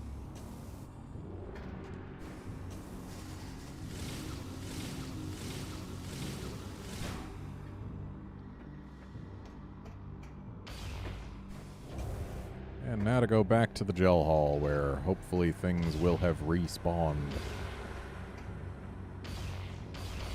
This is the first time in this game I've ever wanted a respawn.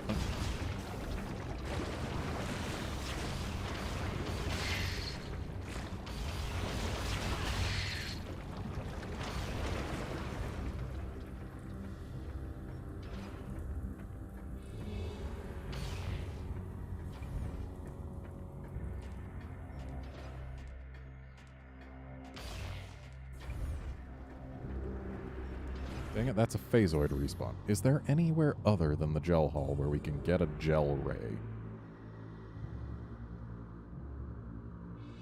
I am Googling.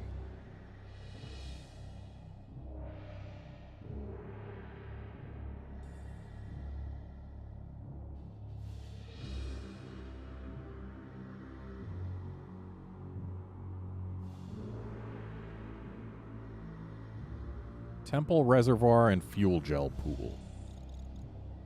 So Temple Reservoir is... well, it's under there. Fuel Gel Pool, where is that? Because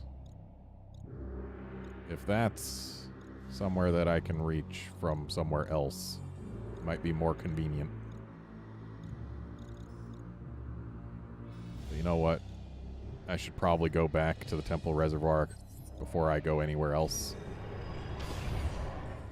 Just to make absolutely certain, just in case the Fuel Gel Pool also has phasoids or whatever. It's better practice to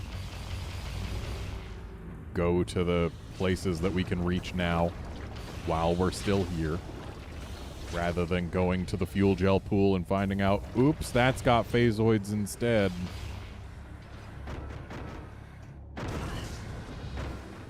And then having to come all the way back here anyway.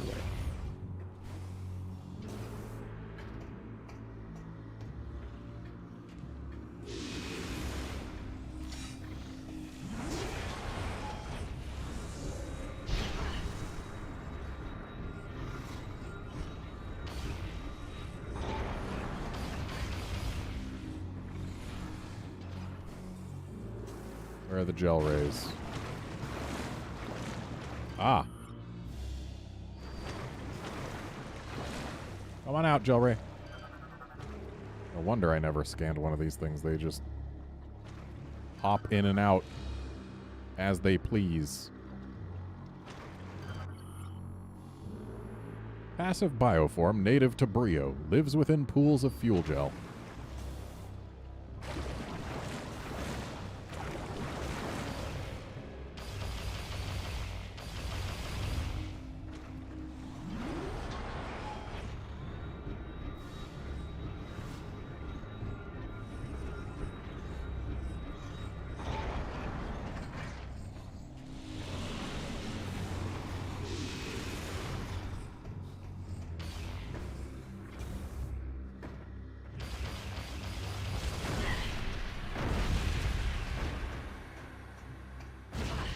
I know these things are hurting me, I just don't care.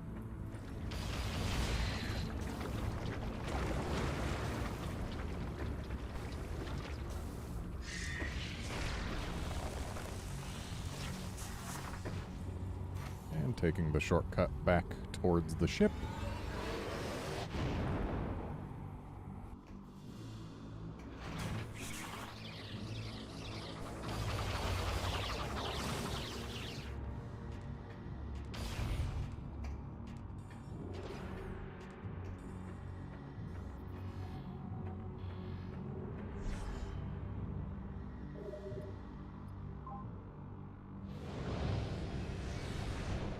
Yeah, in Metroid Prime 1, Samus's hand would be in a different...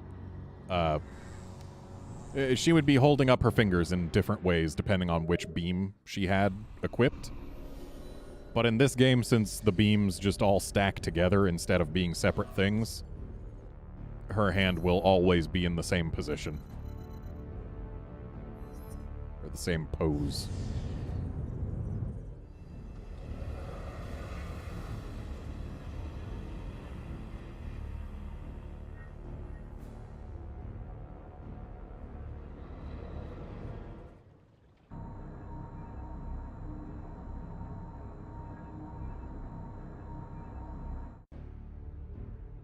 It was also less easy to see that her hand was in different positions with the X-ray visor in Prime 1, because it didn't highlight her bones in orange.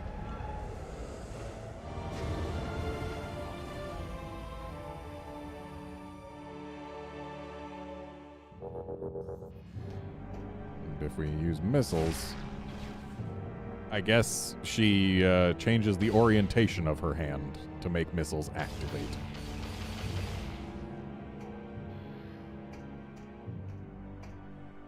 Okay, so here in the Thorn Jungle area, let's see what we've got. We have got... Ancient Courtyard's got a thing in it.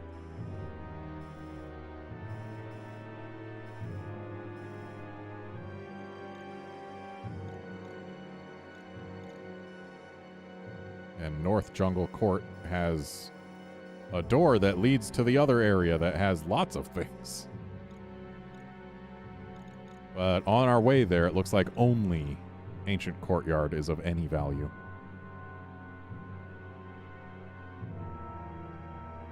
Which, hey, that means fewer places for me to check.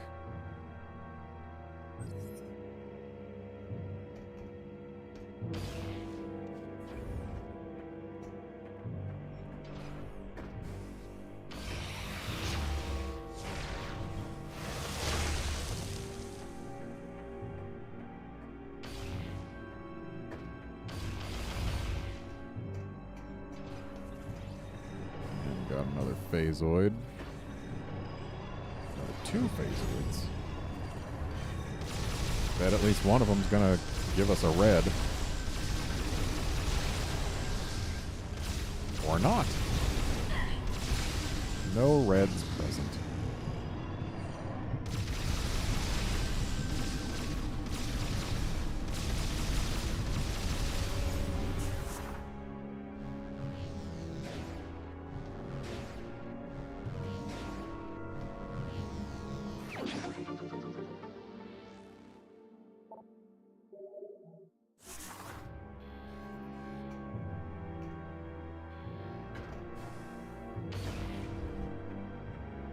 Another phasoid room. I'm going to proceed with not caring. There's nothing I need to get in that room. Or this room. Jeez. So many phasoids.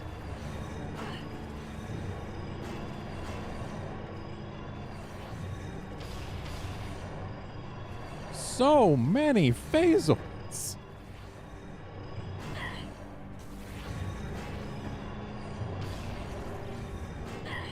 Are you kidding me?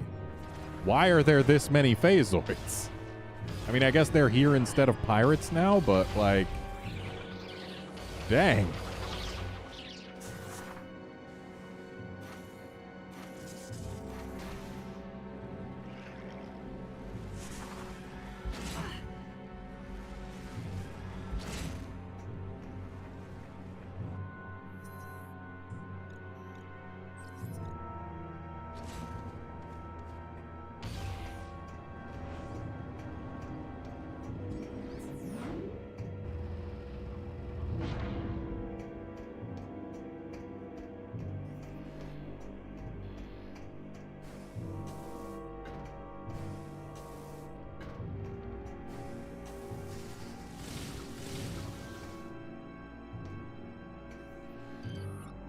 And our ship can grab this thing. I don't know where it needs to go, but it's probably somewhere.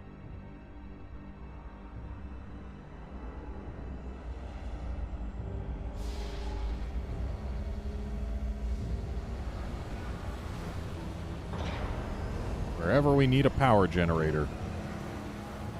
Well, we'll put a power generator there.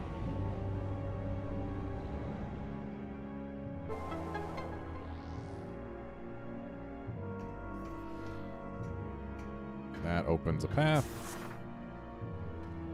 We can only take this path from this side, at least for the first time, because of said power generator having been in the way. And a spinner that controls something.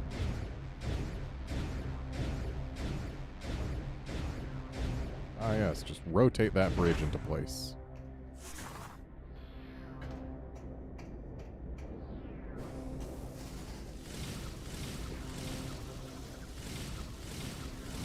Hey, it'd help if these things stayed together. There we go. Energy tank got.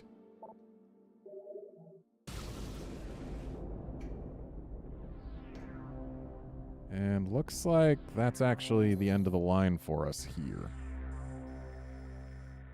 Do we have to have had to... Or did we have to come from the other side first? In order to make it possible to do this? If so, that'll be mighty annoying, because we'll have to go to the other side, put down the thing in order to use our ship, go to the other side, open up this thing, then come back to this side, use our ship to grab the thing, then walk through again. That's a lot of extra trips. All because they put this barrier here. That's rude. I don't like that.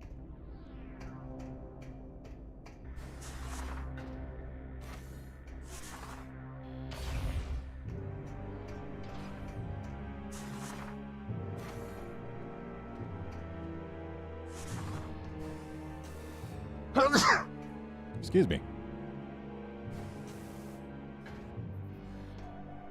And we can't tell our ship to put the thing down here.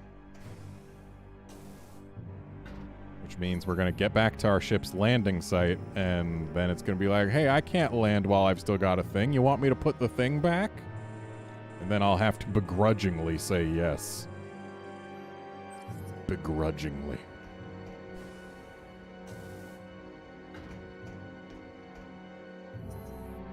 Is this really the fastest way back? That is annoying.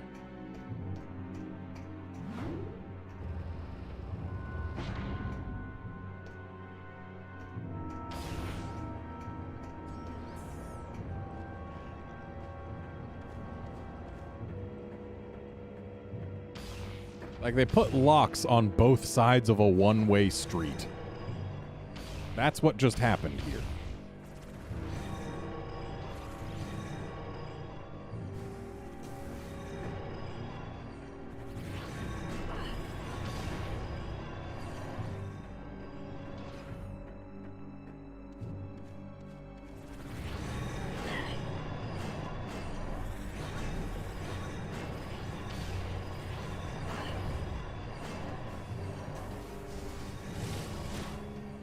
Wow, screw tacking into these things, you just bounce off, huh?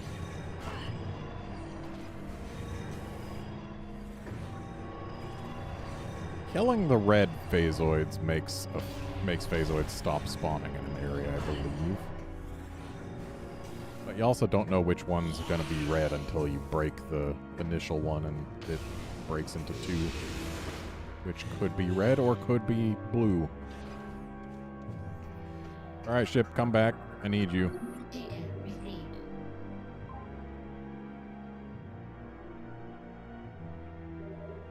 Annoying.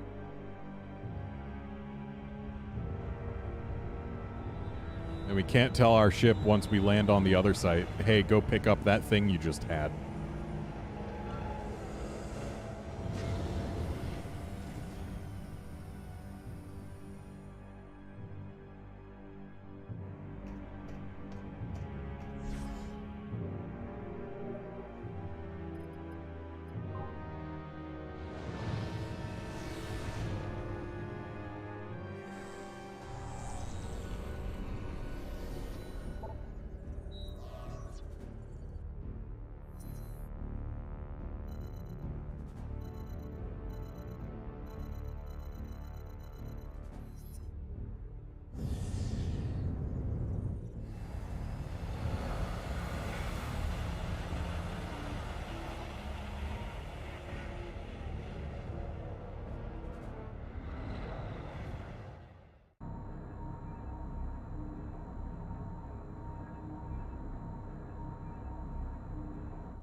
The thing, Deadbird, though, is minor inconveniences are fine.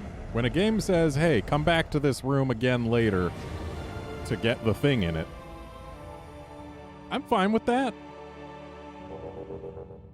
But when it says, hey, come back to this room from the other side to open a path, then come back to it again from the side you came to it first, that's when I start getting annoyed. Because, like, hey, I've been here. I do not want to be here that many times.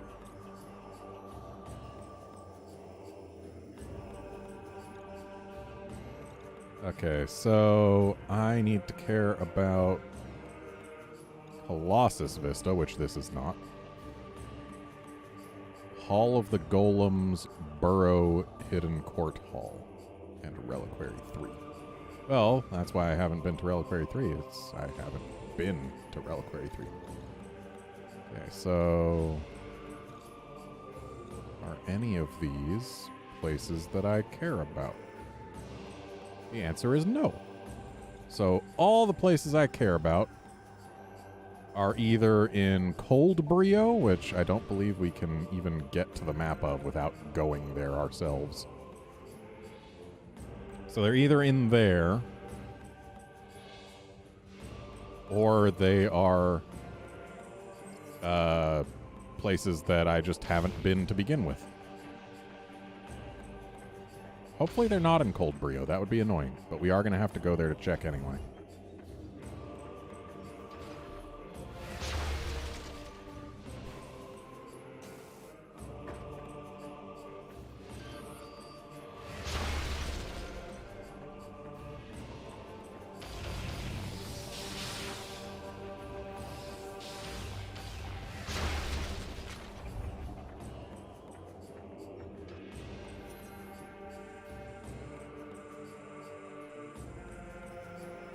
So I want to go over to Grand Court. Also, I want to go this way.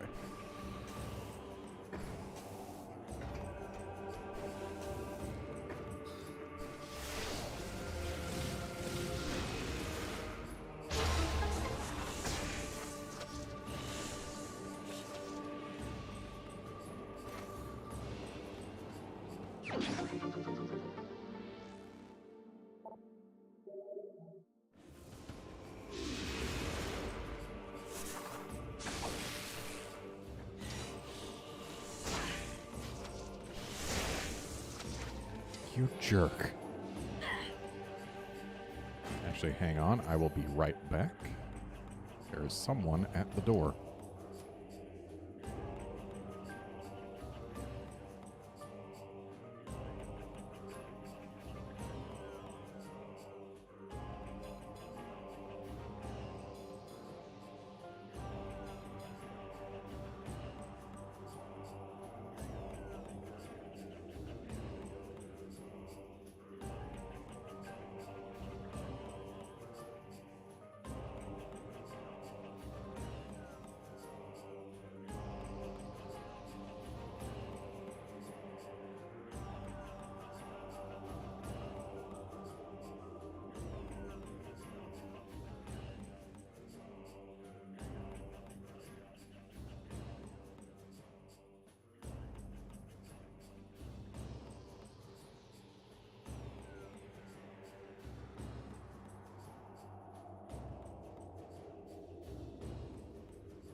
Okay, I am back.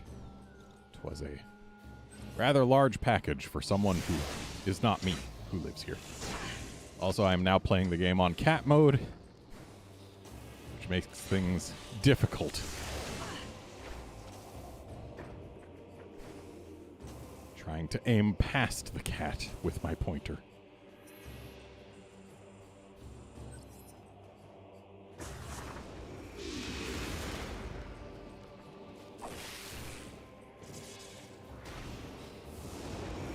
Morph ball bomb to jump up there so as to not smack the cat by lifting my Wii remote. This game is much harder on cat mode.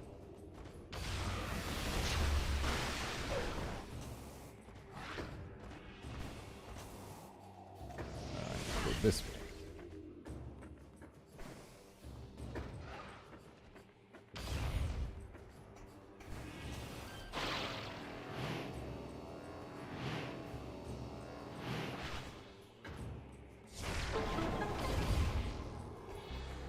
And behold, the only room in the game with a Geemer. Non-aggressive bioform. Avoid contact with spiked shell. Why they put it in this room? I don't know. Why they only put it in this room? I really don't know.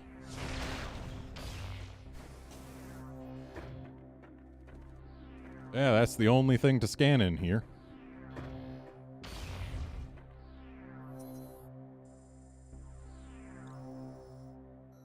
And with that, we are actually done over here. So now we need to make our way through the GF area.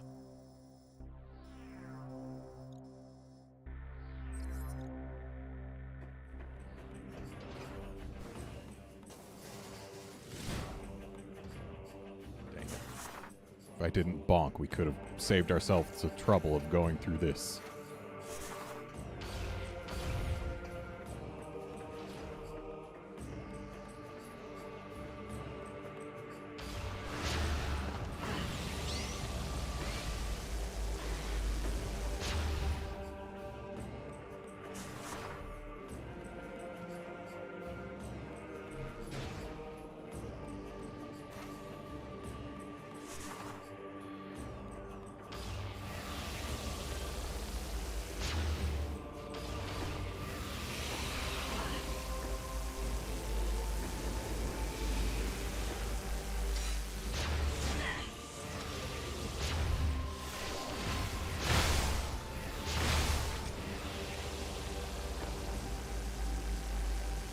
How does one get up to that?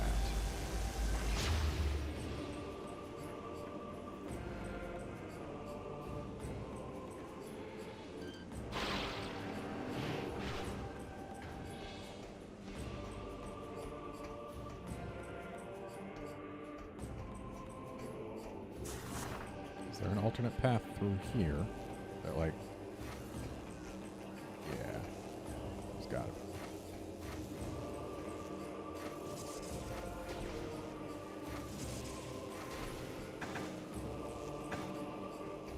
We were actually able to get this much earlier.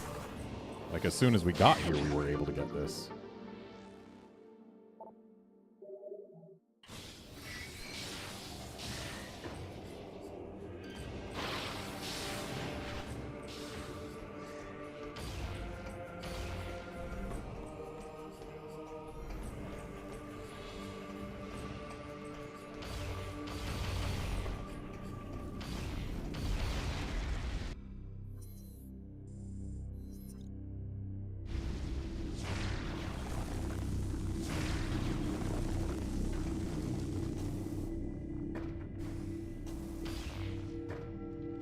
Can't just get by this fella.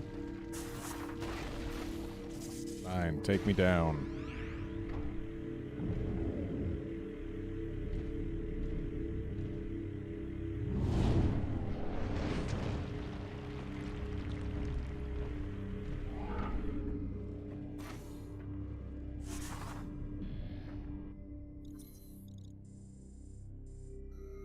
It looks like there's just an item here, okay.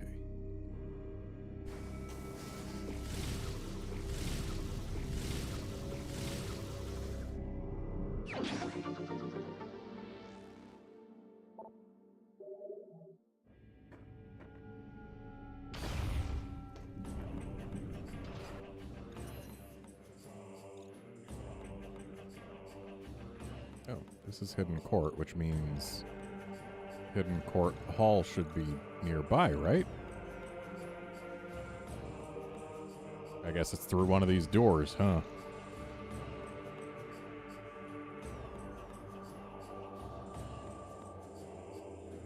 There are 2 items in this room to grab. One is clearly going to be at the top of this half pipe. The other one, somewhere else. So this door is not openable from this side. Which means that we must, like, have to go through here and then work our way back around.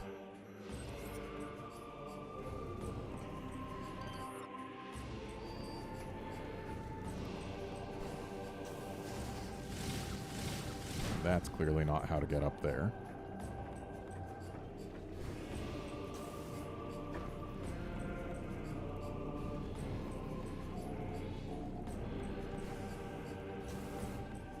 I feel like maybe we're going to end up putting the big thing like right here so that we can get up there.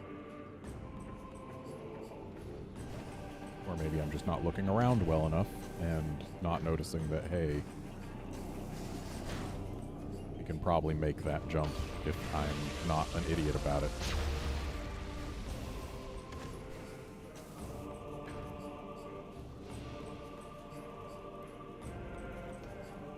Or can we?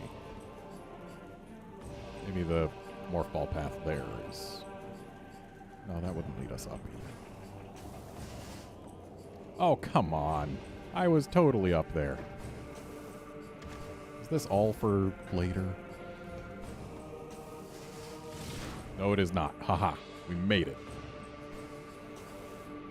Possibly earlier than the game wanted us to.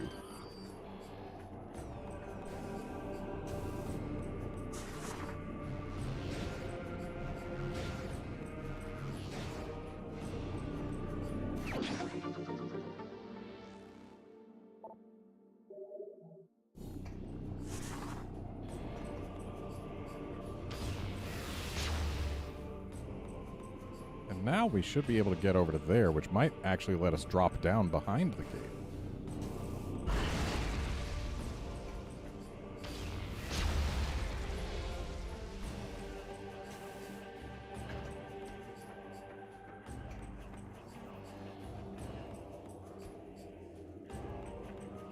Okay, never mind that. Oh, a large battery appears to have been removed from this fuel gel pumping crane, you say. So yes, this is where the battery is going to go. Which means there's actually nothing more we can do from here. Dang it.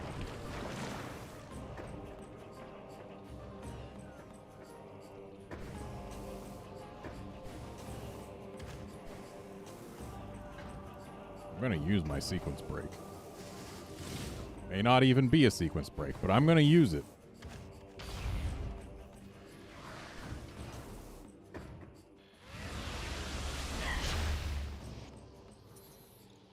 Hang on a sec. I have received a text message that requires a reply, and also I need to use the restroom, so I'll be right back.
Okay, I am back once more.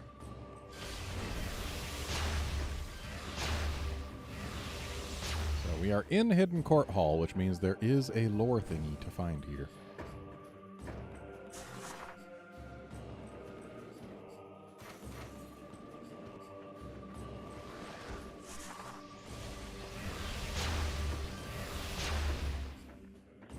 Hey, look, there it is. Salvation.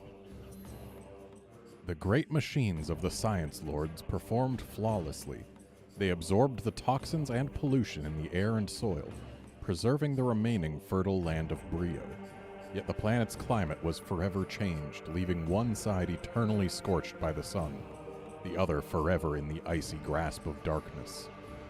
The launch of the machines revealed the hidden enclave of the Science Lords to their former enemies. The bright lights in the skies caused by the decontamination equipment stirred old hatred in the hearts of the Primals. Fearing a new attack, the Primals sent their warriors forth to hunt their hated foes. We were now marked for death.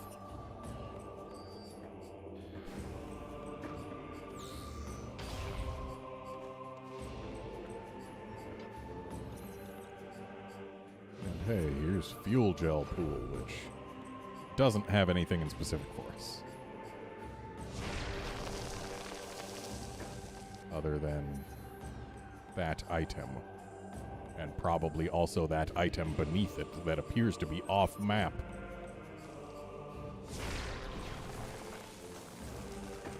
Oh, hey, look, our ship can grab onto this. Let's wait until we've grabbed this first.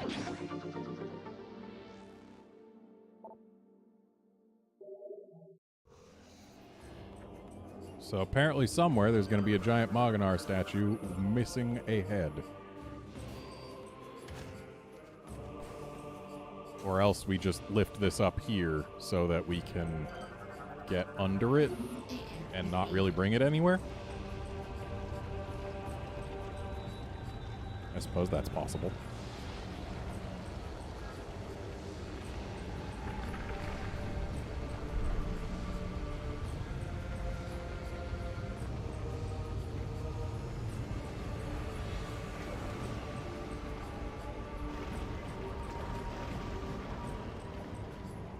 Oh no, it's definitely getting brought somewhere.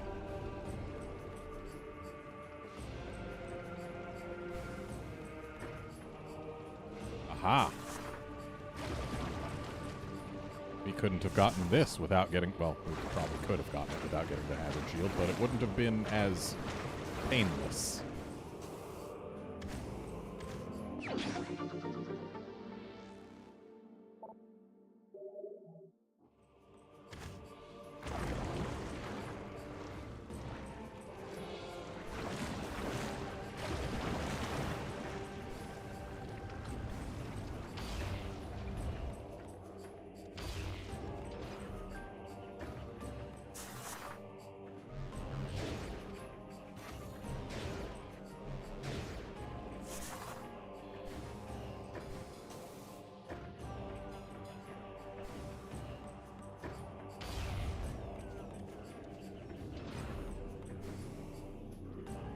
Well, I guess the only place we can go now is this way.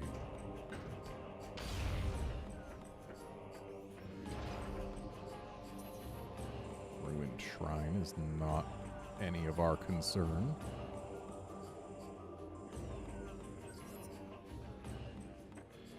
Just a room to get through.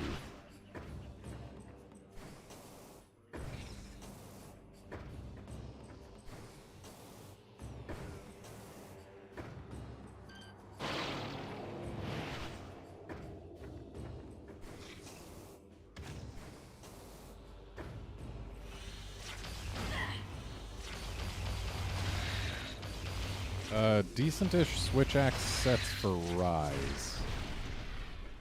I can't say I recall it off the top of my head. But, I mean, like, the Almadron set by default is pretty much built for switch axes. And beyond there, yeah, I think it's like Almudron chest and then mix that with a bunch of other pieces and you've got a pretty decent set.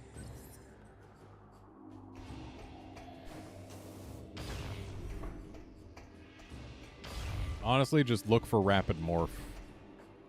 Get Rapid Morph and a handful of other stuff, and you'll be good.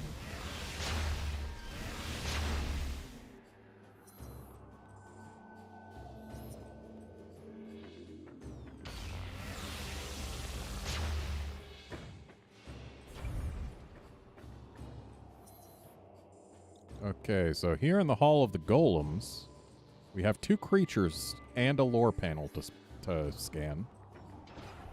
And I'd imagine possibly a, well, no, it doesn't look like this would be the place for us to put the giant golem head. Fargol Hatcher, able to jam incoming missiles. Mouth is vulnerable to attack.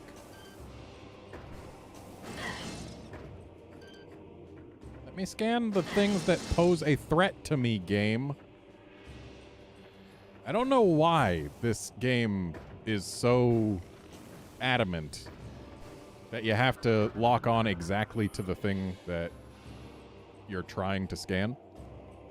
Because it makes it so that whenever something that poses a threat to you is in front of a large background object that's also scannable, so often you will end up trying to scan the background object instead of the thing that actually poses a threat.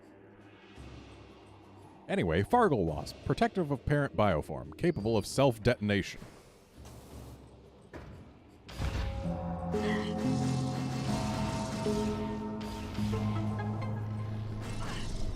So we got our 2 creatures. Here's our lore panel. Victory. We, the Lords of Science, mishandled the use of our knowledge. The devastation of the war robbed us of the rare resources necessary to fuel our war engines. Without our machines, we were unable to stand up to the primal armies, and they overran the enclaves of many science lords. What few remained fled into dark places, polluted wastelands even the bravest of primal warriors would not dare enter. Whatever joy there may have been amongst the victorious was quickly stamped out by the grim reality surrounding them. Brio, their cradle, their sacred home, was on the verge of death.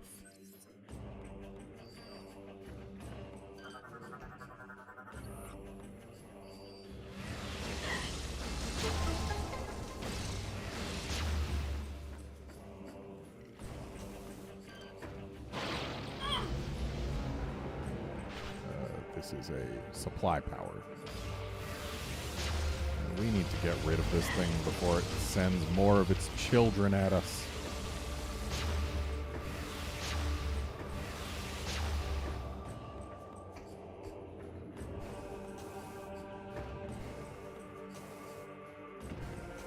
Hey, bud. Wow.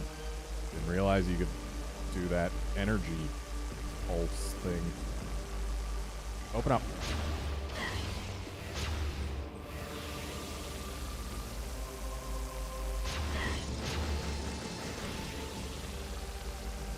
Open up again.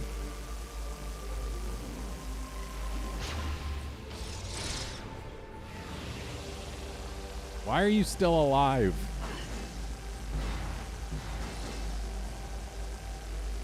Open up.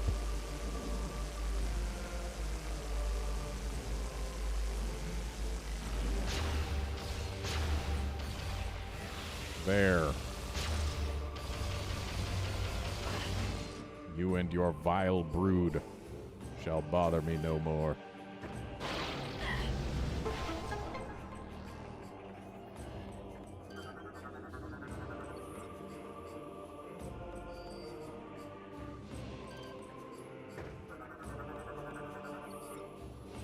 Gel is pouring too rapidly to be frozen for any amount of time, unable to freeze directly. Let's see what this guy wants to do.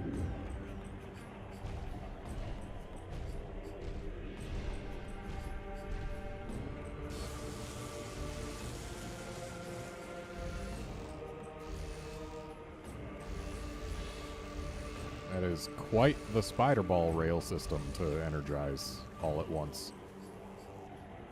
All that for one missile, huh? A one missile expansion.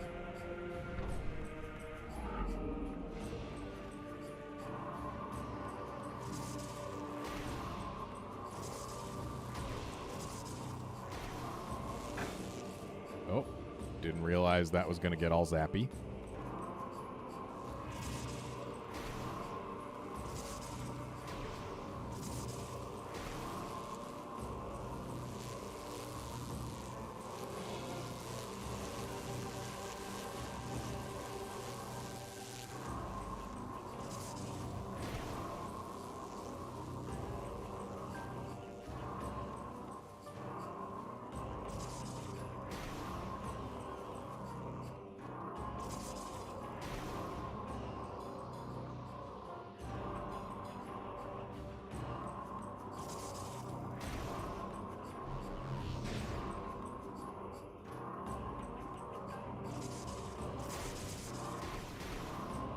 Wow.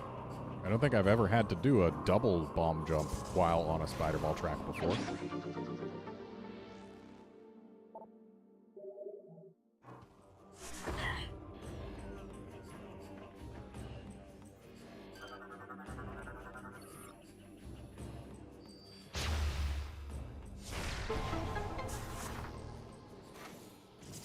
So we gave the one guy energy, and he energized the spider ball track.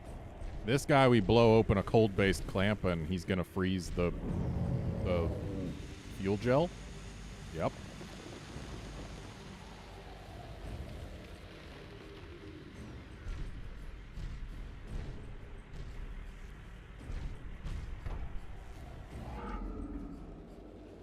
And this last one,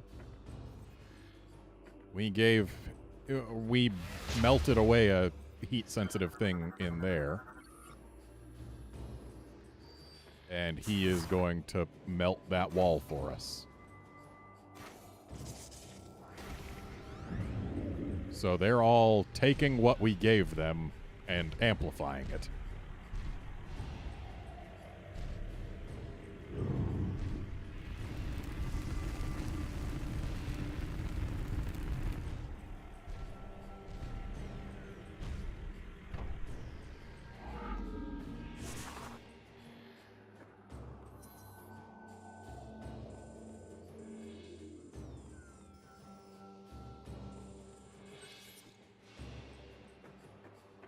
Okay, so this will take us to the other side of the one room that we have to visit way too many times. Hey, look, that's where to put the head.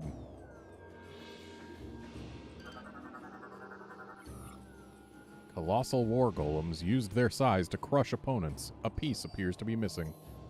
And this is Colossus Vista, which means there's a scannable for us in here.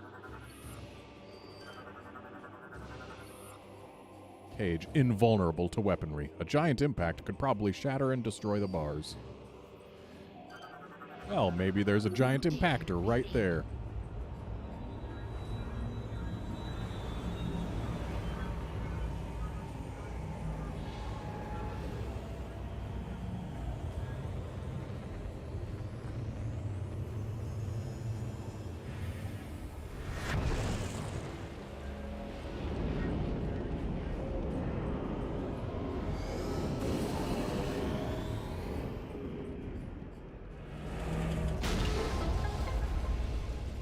Consider it impacted.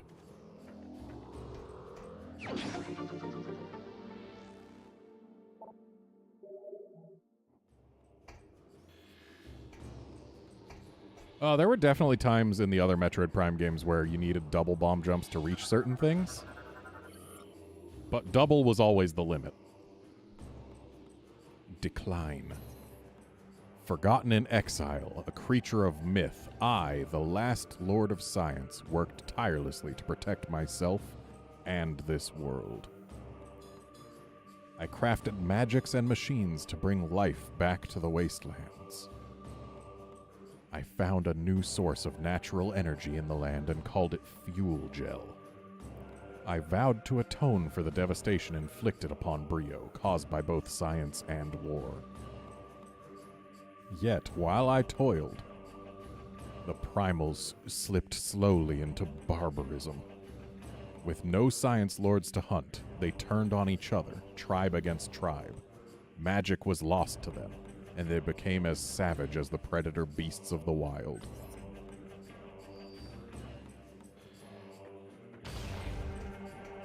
Now we can use this spinner, which will unlock the path so that when we come back from the other side again, we can grab the battery that we need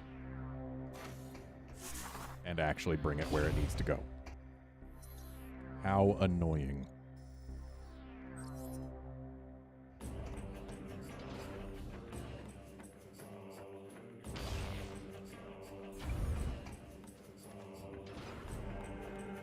Oh, cool. Look who's back. Also, there's... That's going to be through this room, isn't it?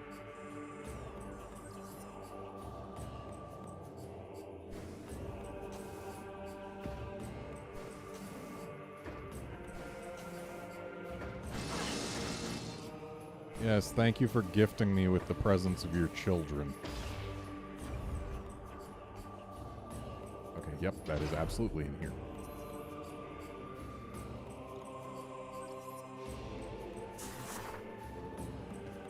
Wait, what room is this?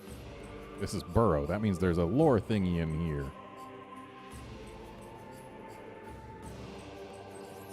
Which also happens to be the last scannable on this planet.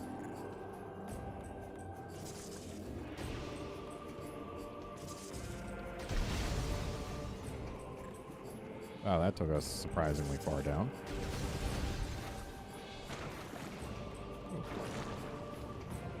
Okay, less exciting than I initially thought. Doesn't lead us anywhere.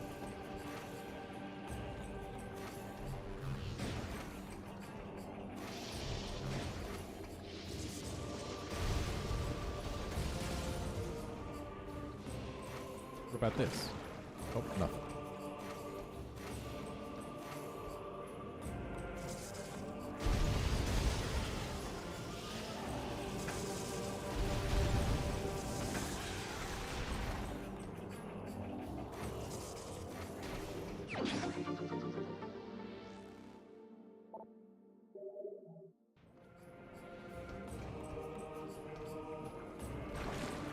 The big golem probably had a bunch of fuel gel in him to power him up. I wouldn't put it past him. Wait, what was the deal with that?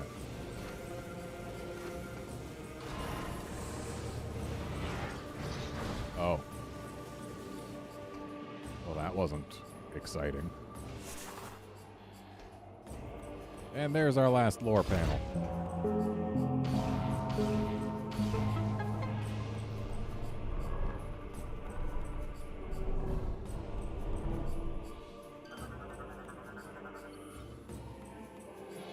Struggle of Exiles.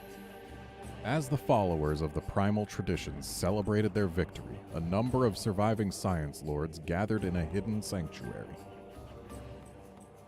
It was there that our foolishness became obvious, and we regretted ignoring the Chozo's warning. We realized the folly of following the ways of science with blind faith, and the peril of all Brio. The contamination left from the battles was spreading, and would soon scour the remaining fertile lands, leaving naught but ash. If left unaided, Brio would lose what few safe lands and water remained. Once more, our great minds turned to a grand task, planetary salvation.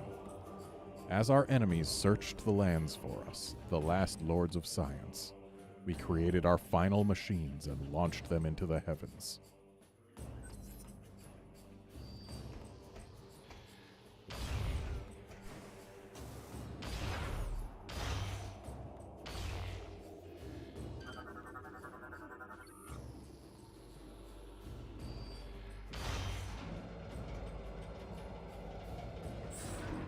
And there we go. This is where we're supposed to go across. Oh, there was a grapple point this whole time.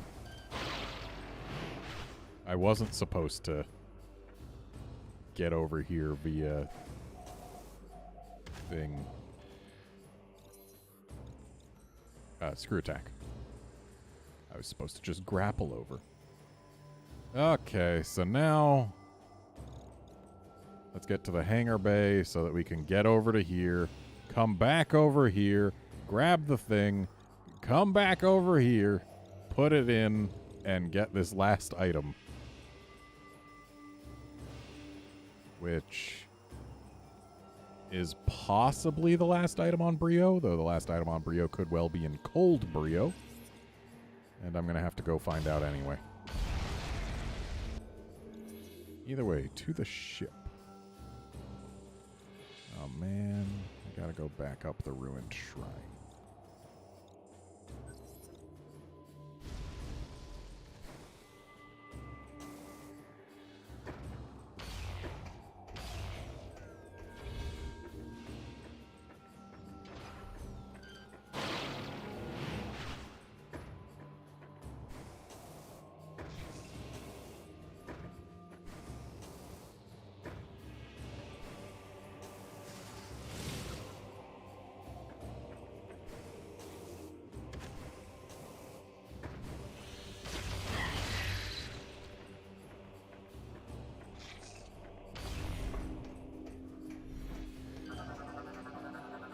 Data received.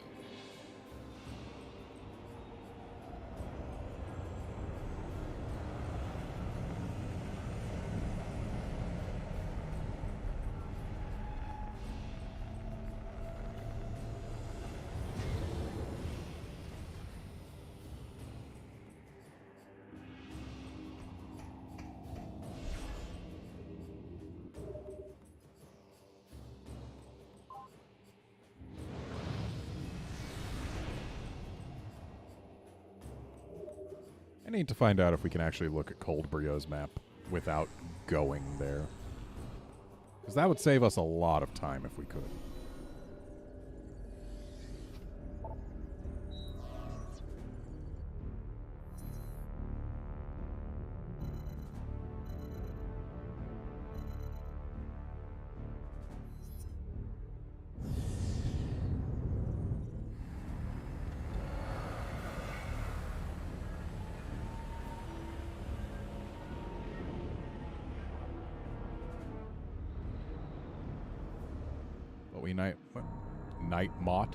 We might not be able to because there's no landing point at Cold Brio.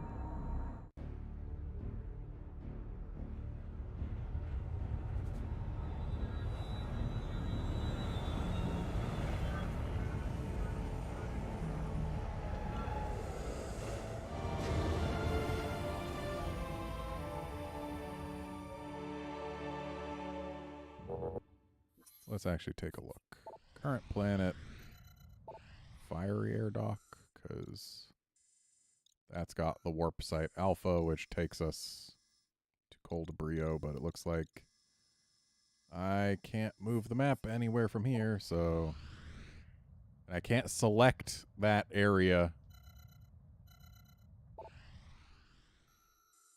And no matter how much I zoom out, I can't find it here, so yep, gotta actually go to Cold Brio to make sure that we've got all the items on Cold Brio.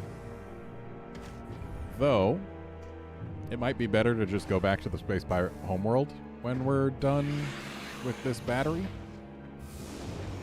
Because that way we can see if the Space Pirate homeworld has everything that is left for us. Wow, this guy's really trying to keep us away from this door. Because yeah, if we end up getting to 100% while on the Space Pirate homeworld, then we would know that we do not have to go back to Cold Brio. And if we do not get to 100% while still there, then we would know that we do have to get back to Cold Brio. But then we'd also have to... Or wait, there's also the GFS Valhalla, which we have not fully explored. Do we have all the power cells we need to fully explore, though? Don't know about that.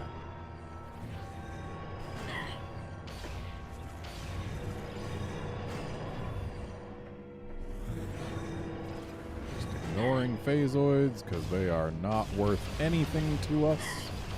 Sure, they can give us tokens for extras, but I already have a file with every extra unlocked, so that's not a very enticing thing.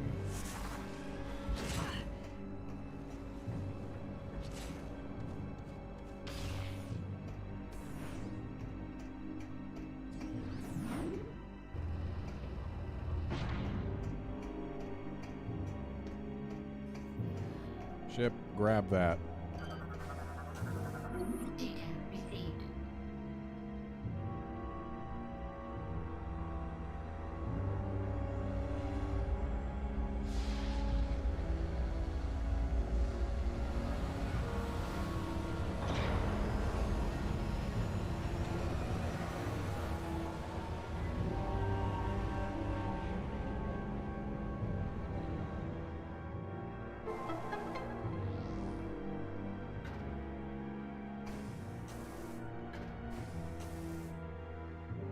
Why did screw attack not work there?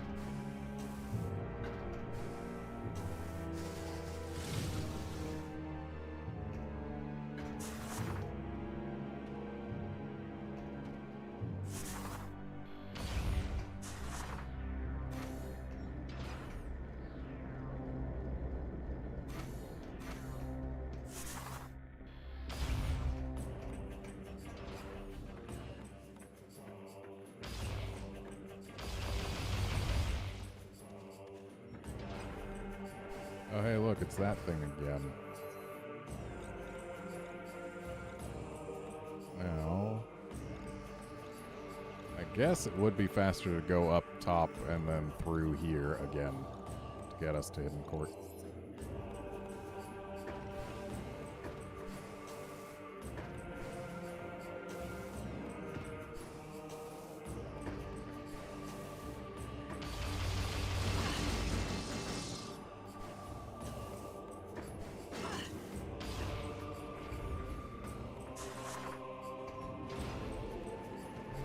So there are two creatures on Brio that exist only in a single room each.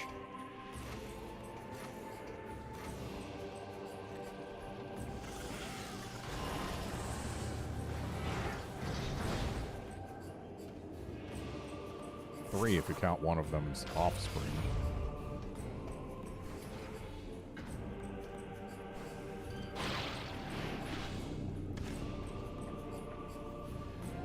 Okay, ship, put the battery there. Data received.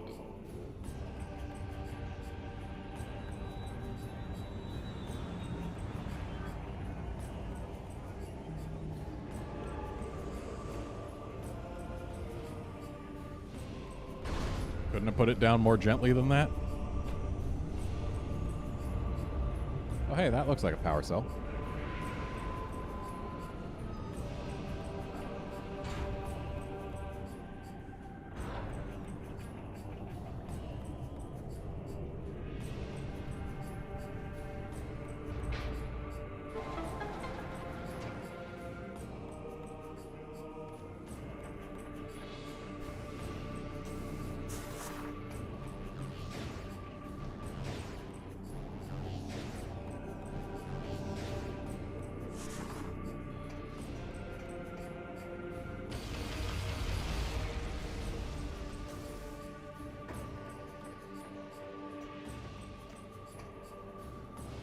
And now it looks like it's mine.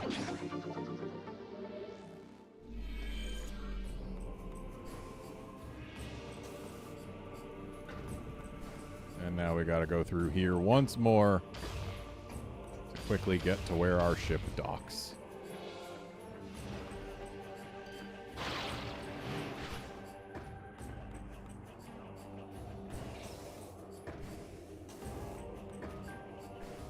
Then we can leave Brio for a time.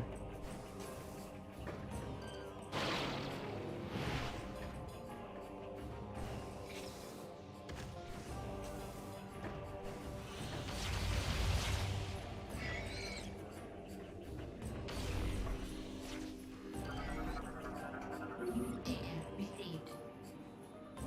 Because unless there's something in Cold Brio, we are done here.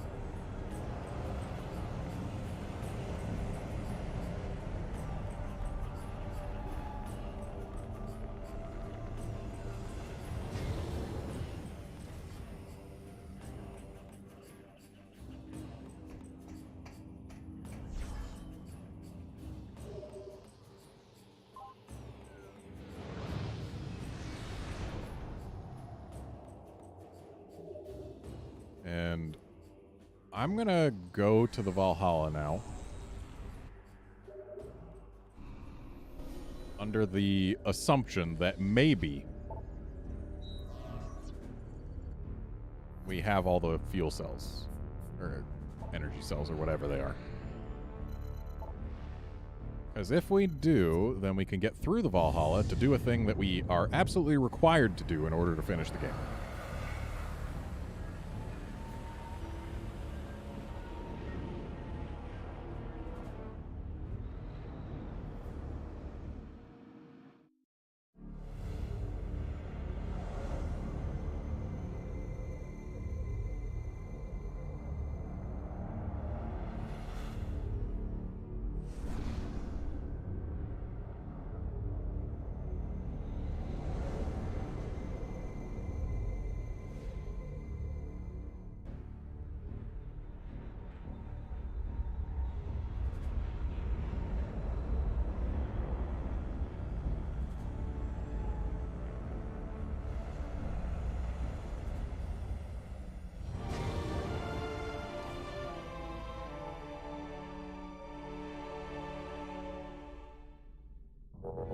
I wonder, were the Valhalla's items ever revealed? The answer appears to be no. So we're on our own for finding items here.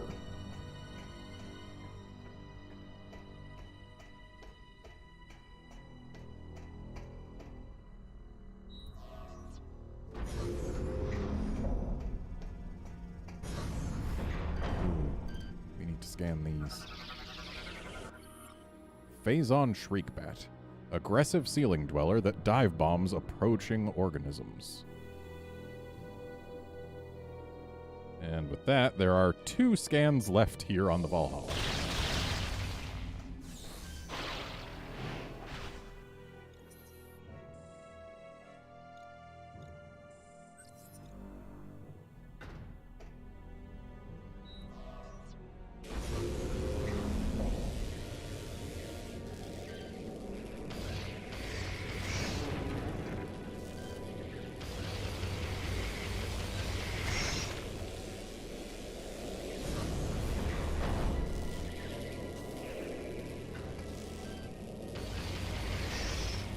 Nice being able to kill Metroids so easily.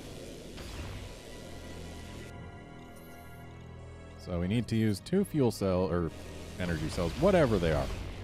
2 of them in here.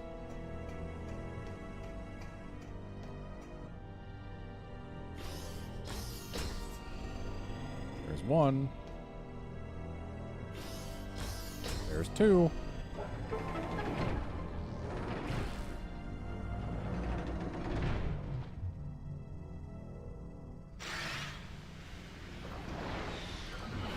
That reveals one of the other 2 scans that we still needed here.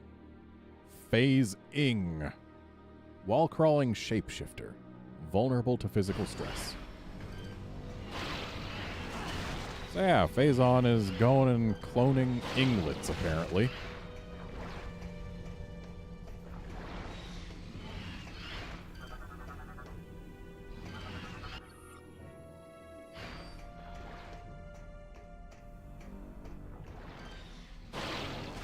That's a long grapple.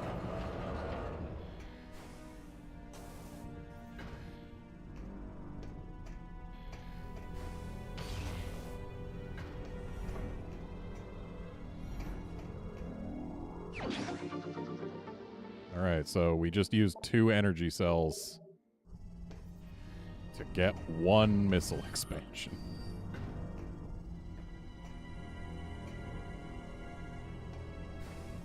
Also to scan this. Energy cell VB blah blah blah. Used. Oh, it was previously on the Valhalla. Oh wow, we came here to learn about the energy cell that the game basically forces you to pick up. Cool. Isn't that exciting? Such a useful scan.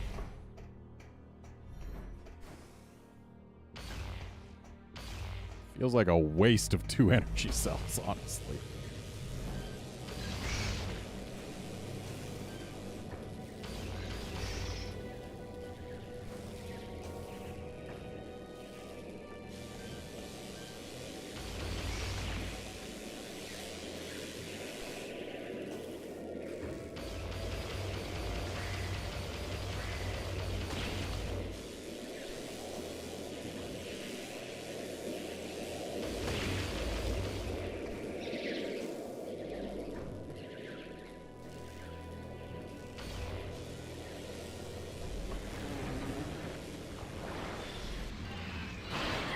Apparently we freed these to roam about the rest of the station too. Or the ship.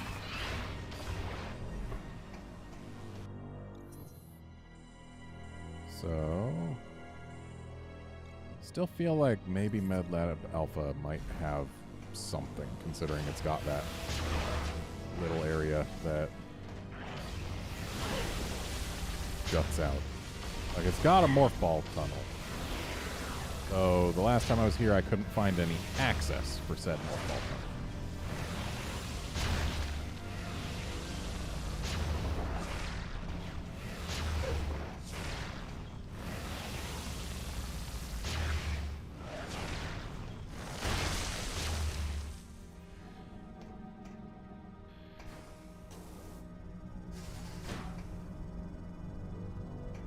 The morph ball tunnel is up above.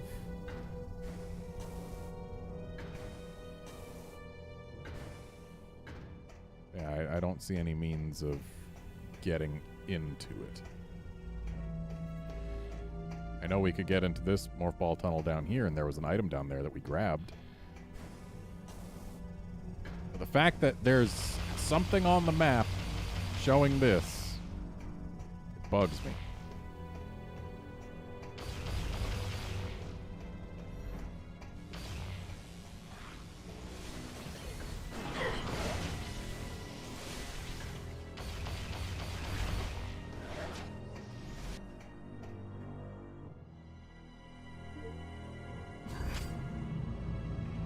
Phazon is basically, it's a type of element that is apparently semi-sentient. And, yeah, there's a planet, Phase, that is made out of Phazon and is sentient. And apparently trying to reproduce.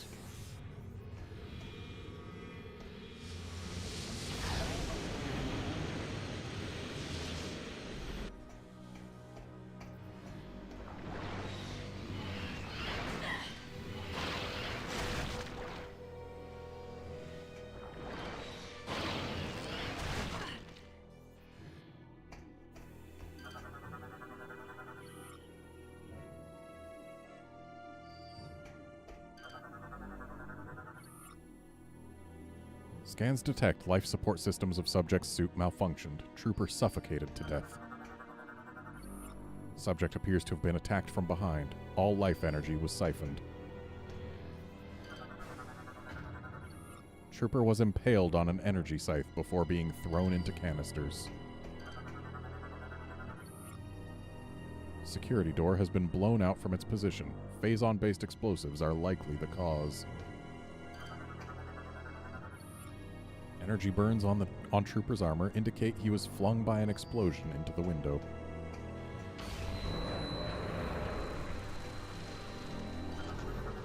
Hi, energy tank. Puncture wounds detected on target's back suggest the attacker came through the wall.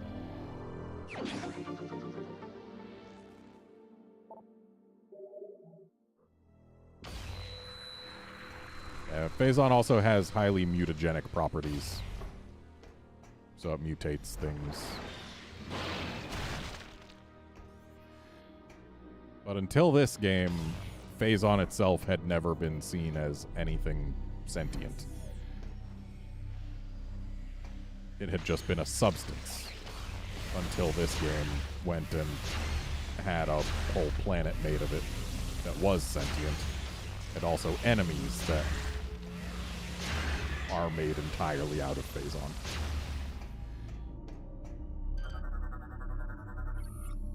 Phazon has begun the process of absorbing this dead trooper's body. Blast doors locked. Hull breach has been contained. Security override disabled. Debris covered with high amounts of Phazon. Wreckage suggests that a weapon was detonated here.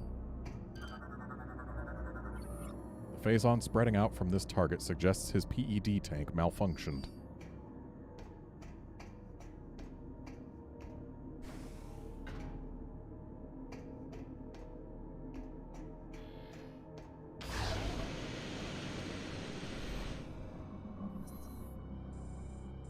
Oh, this is the Aurora chamber, is it? Definitely missing their Aurora unit, but we already knew that. This shattered structure is all that remains of the tank that housed the ship's Aurora unit. Severed cables appear to have been violently torn apart from their connection with the AU. Walkway ramps locked. Return power to local stations to move walkways into place. Oh boy, another energy cell. Acquired. Was on the pirate homeworld. Connected to processing containment core.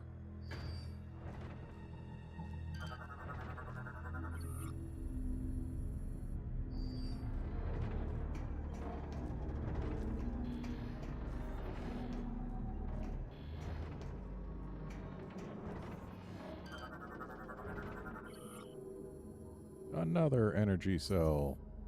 Acquired. Was in the pirate homeworld. Connected to quarry personnel access station.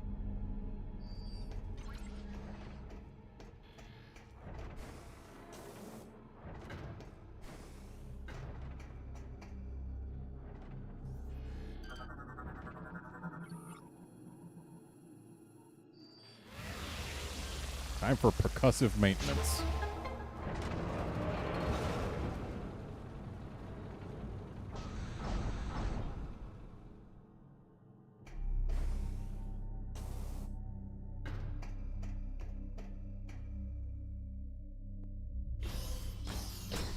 Yeah, I suppose you could say it's like the X, but bigger and less insidious. Like, Phazon can be used.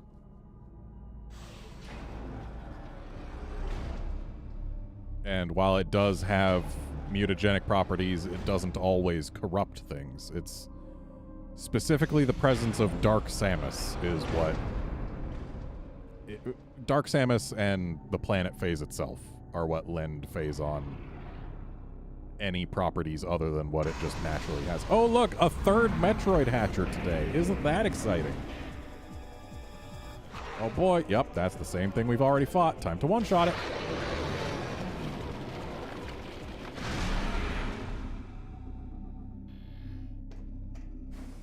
So yeah, like, while an individual X parasite can multiply by itself and eventually consume an entire planet's ecosystem and then use the knowledge of what it consumes to spread even farther, we haven't seen any evidence that Phazon can do that by itself. It needs either Dark Samus or a more direct connection to its homeworld to spread like that, as far as we know. The ship's AU was connected into this platform. Debris suggests that it was forcefully removed.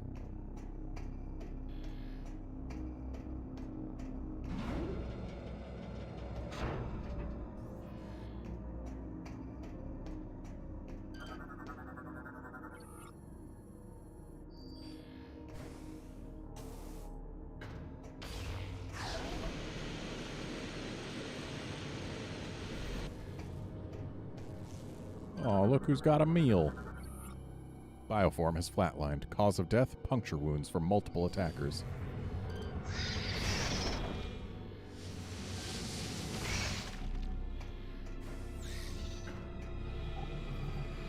Dang it, stop spawning in, Metroids.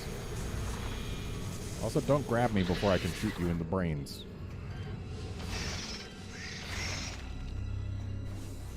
I wish more enemies had instant kill weak spots that we could find with the X-ray visor.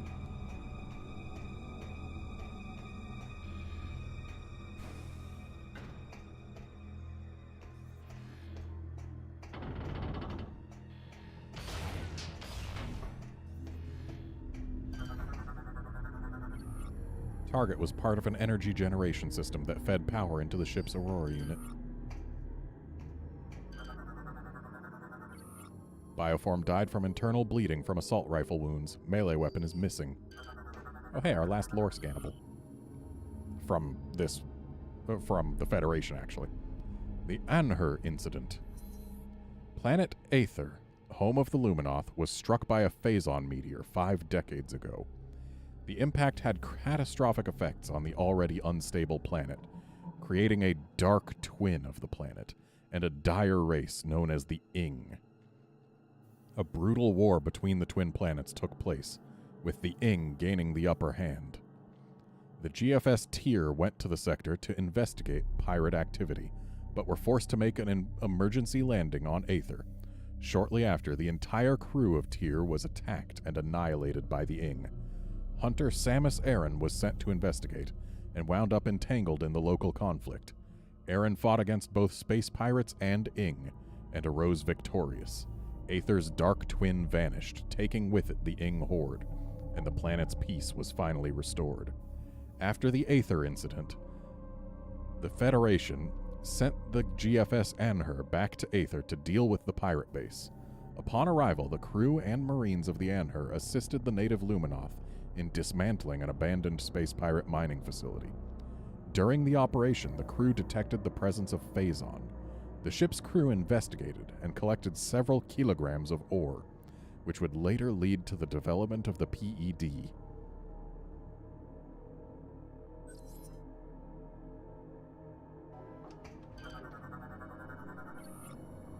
Pirate Corpse is riddled with wounds from a Federation Marines assault rifle.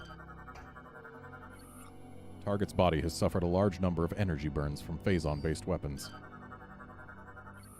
Trooper was violently thrown against the wall. Subject's neck is broken. This model of PDA is commonly used by many Federation personnel. The current display reads 78356.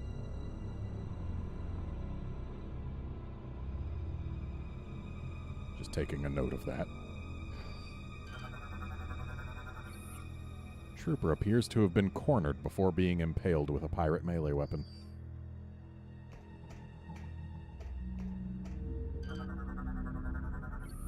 Data backup terminal online. Enter the proper code to access the backup data files of the ship.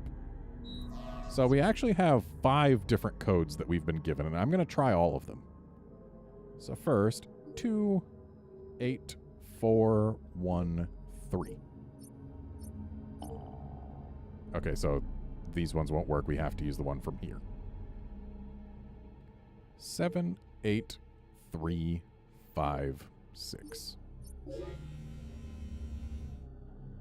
Data log entry 2467.3. This will be the last communication of the GFS Valhalla. Our efforts to repel the space pirate boarding force have failed. They have successfully removed the primary mounting structure around our stasis tank. It is vital that the Federation receive this transmission. Severing main power. A large bioform is creating a wormhole. Implant into sentient planet which is the source of all Phazon. Darkness coming.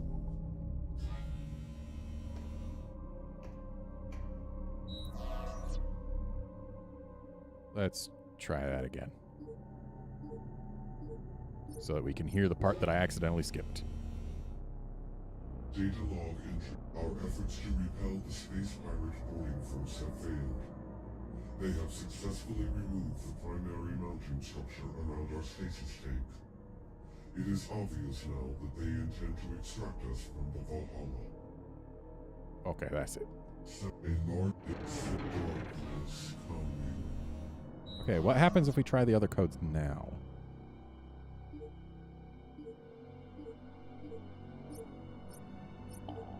Okay, so they still don't work here. We gotta find the place where they do work. I guess it's probably on Norian.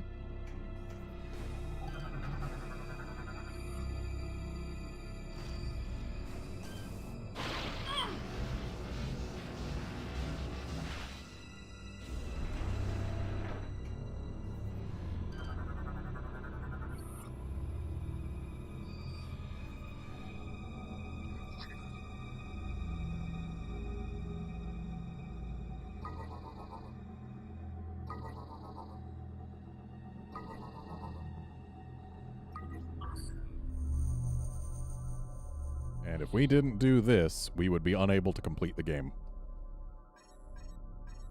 This is a mandatory thing that we've just done.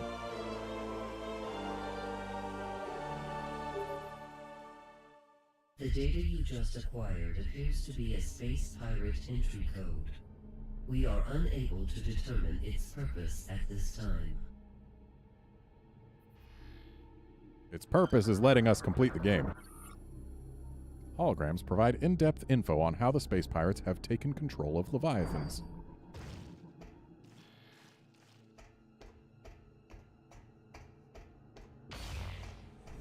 Okay, now let's go back to the other place where we've got a energy cell slot to put an energy cell into.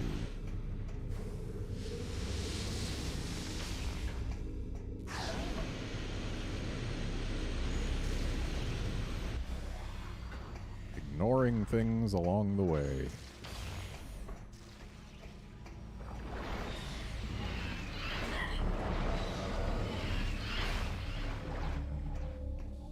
Oh, we're only missing one energy tank, maybe one missile expansion.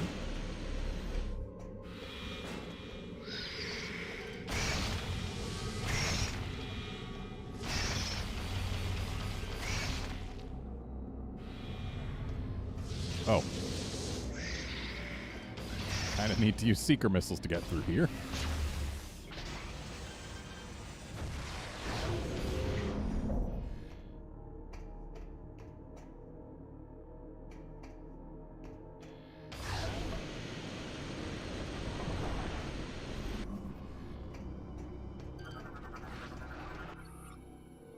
Power conduit is not energized. Flow capacity at 0. Oh boy, let's find out about this energy cell. Acquired. It was connected to a storage facility cooling system in Skytown.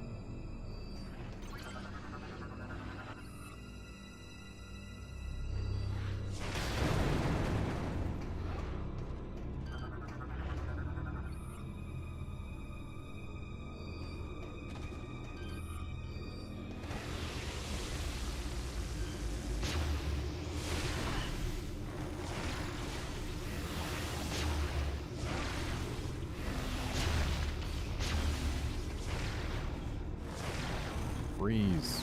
Freeze. Freeze. It's annoying that they don't freeze. If they froze, then we could kill them nice and quick. But when they just slow down instead of actually freezing, gotta take the time to do them in.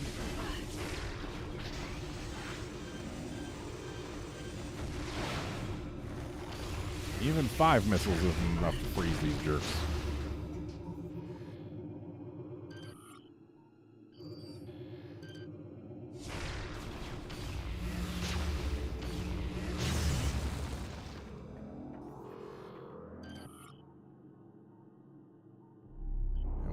Learned about Olympus-class battleships, but I guess that's to give us another chance in case we missed it on Norian. Looks like this guy's already got a power cell in him.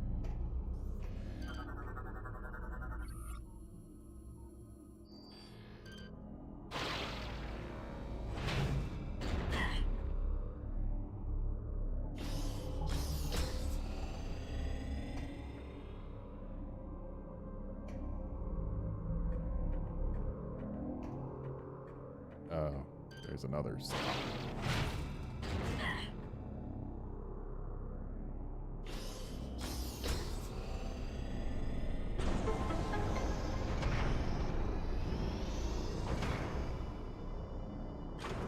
Yeah, Other M had a pretty neat Fantoon fight. I do have to give it that, and hang on a sec, my cat wants to be let out of my room. I'll be right back.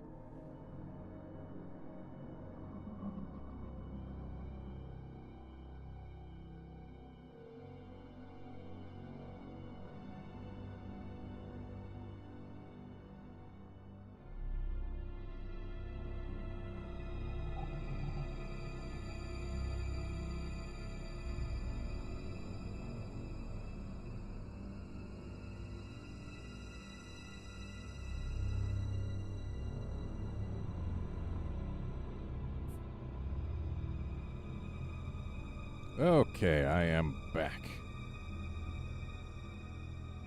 Just getting my wrist strap on for safety. The game very much wants us to use a wrist strap, even though it doesn't really do any dramatic movements. Now let's go get that ship missile expansion. Also, hang on. Can we scan this guy from above? We sure can. Target is deceased. Scans determine asphyxiation to be the cause of death. Oh, hey, we can learn about another thingy.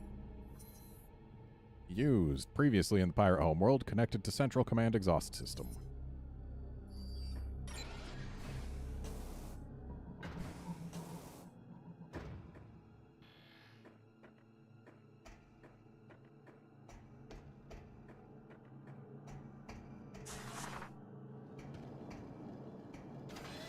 Now to chase down that ship missile. Back here, you.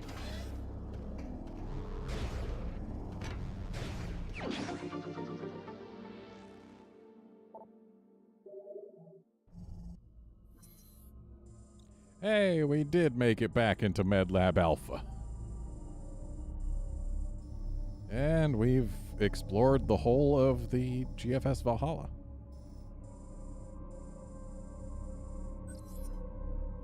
Hopefully we got all the items here.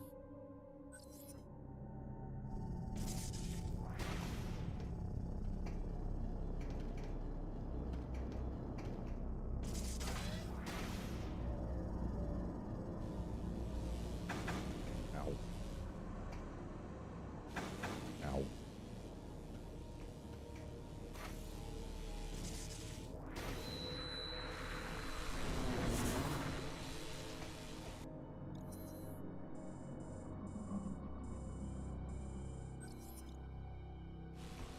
Alright. Time to leave.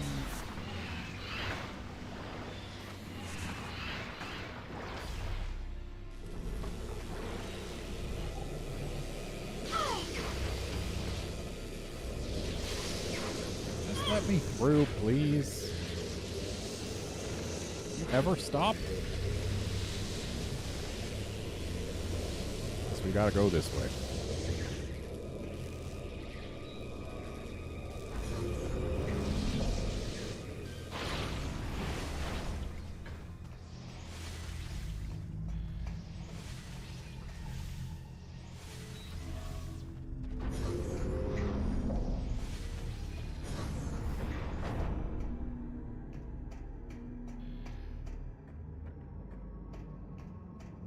Actually, this is as good a time as any to end this stream. 'Cause I've got food coming shortly. And we did accomplish a lot. Like, we didn't do what I was expecting we would do when I made the thumbnail. But, hey, Federation, the GFS Olympus is Federation.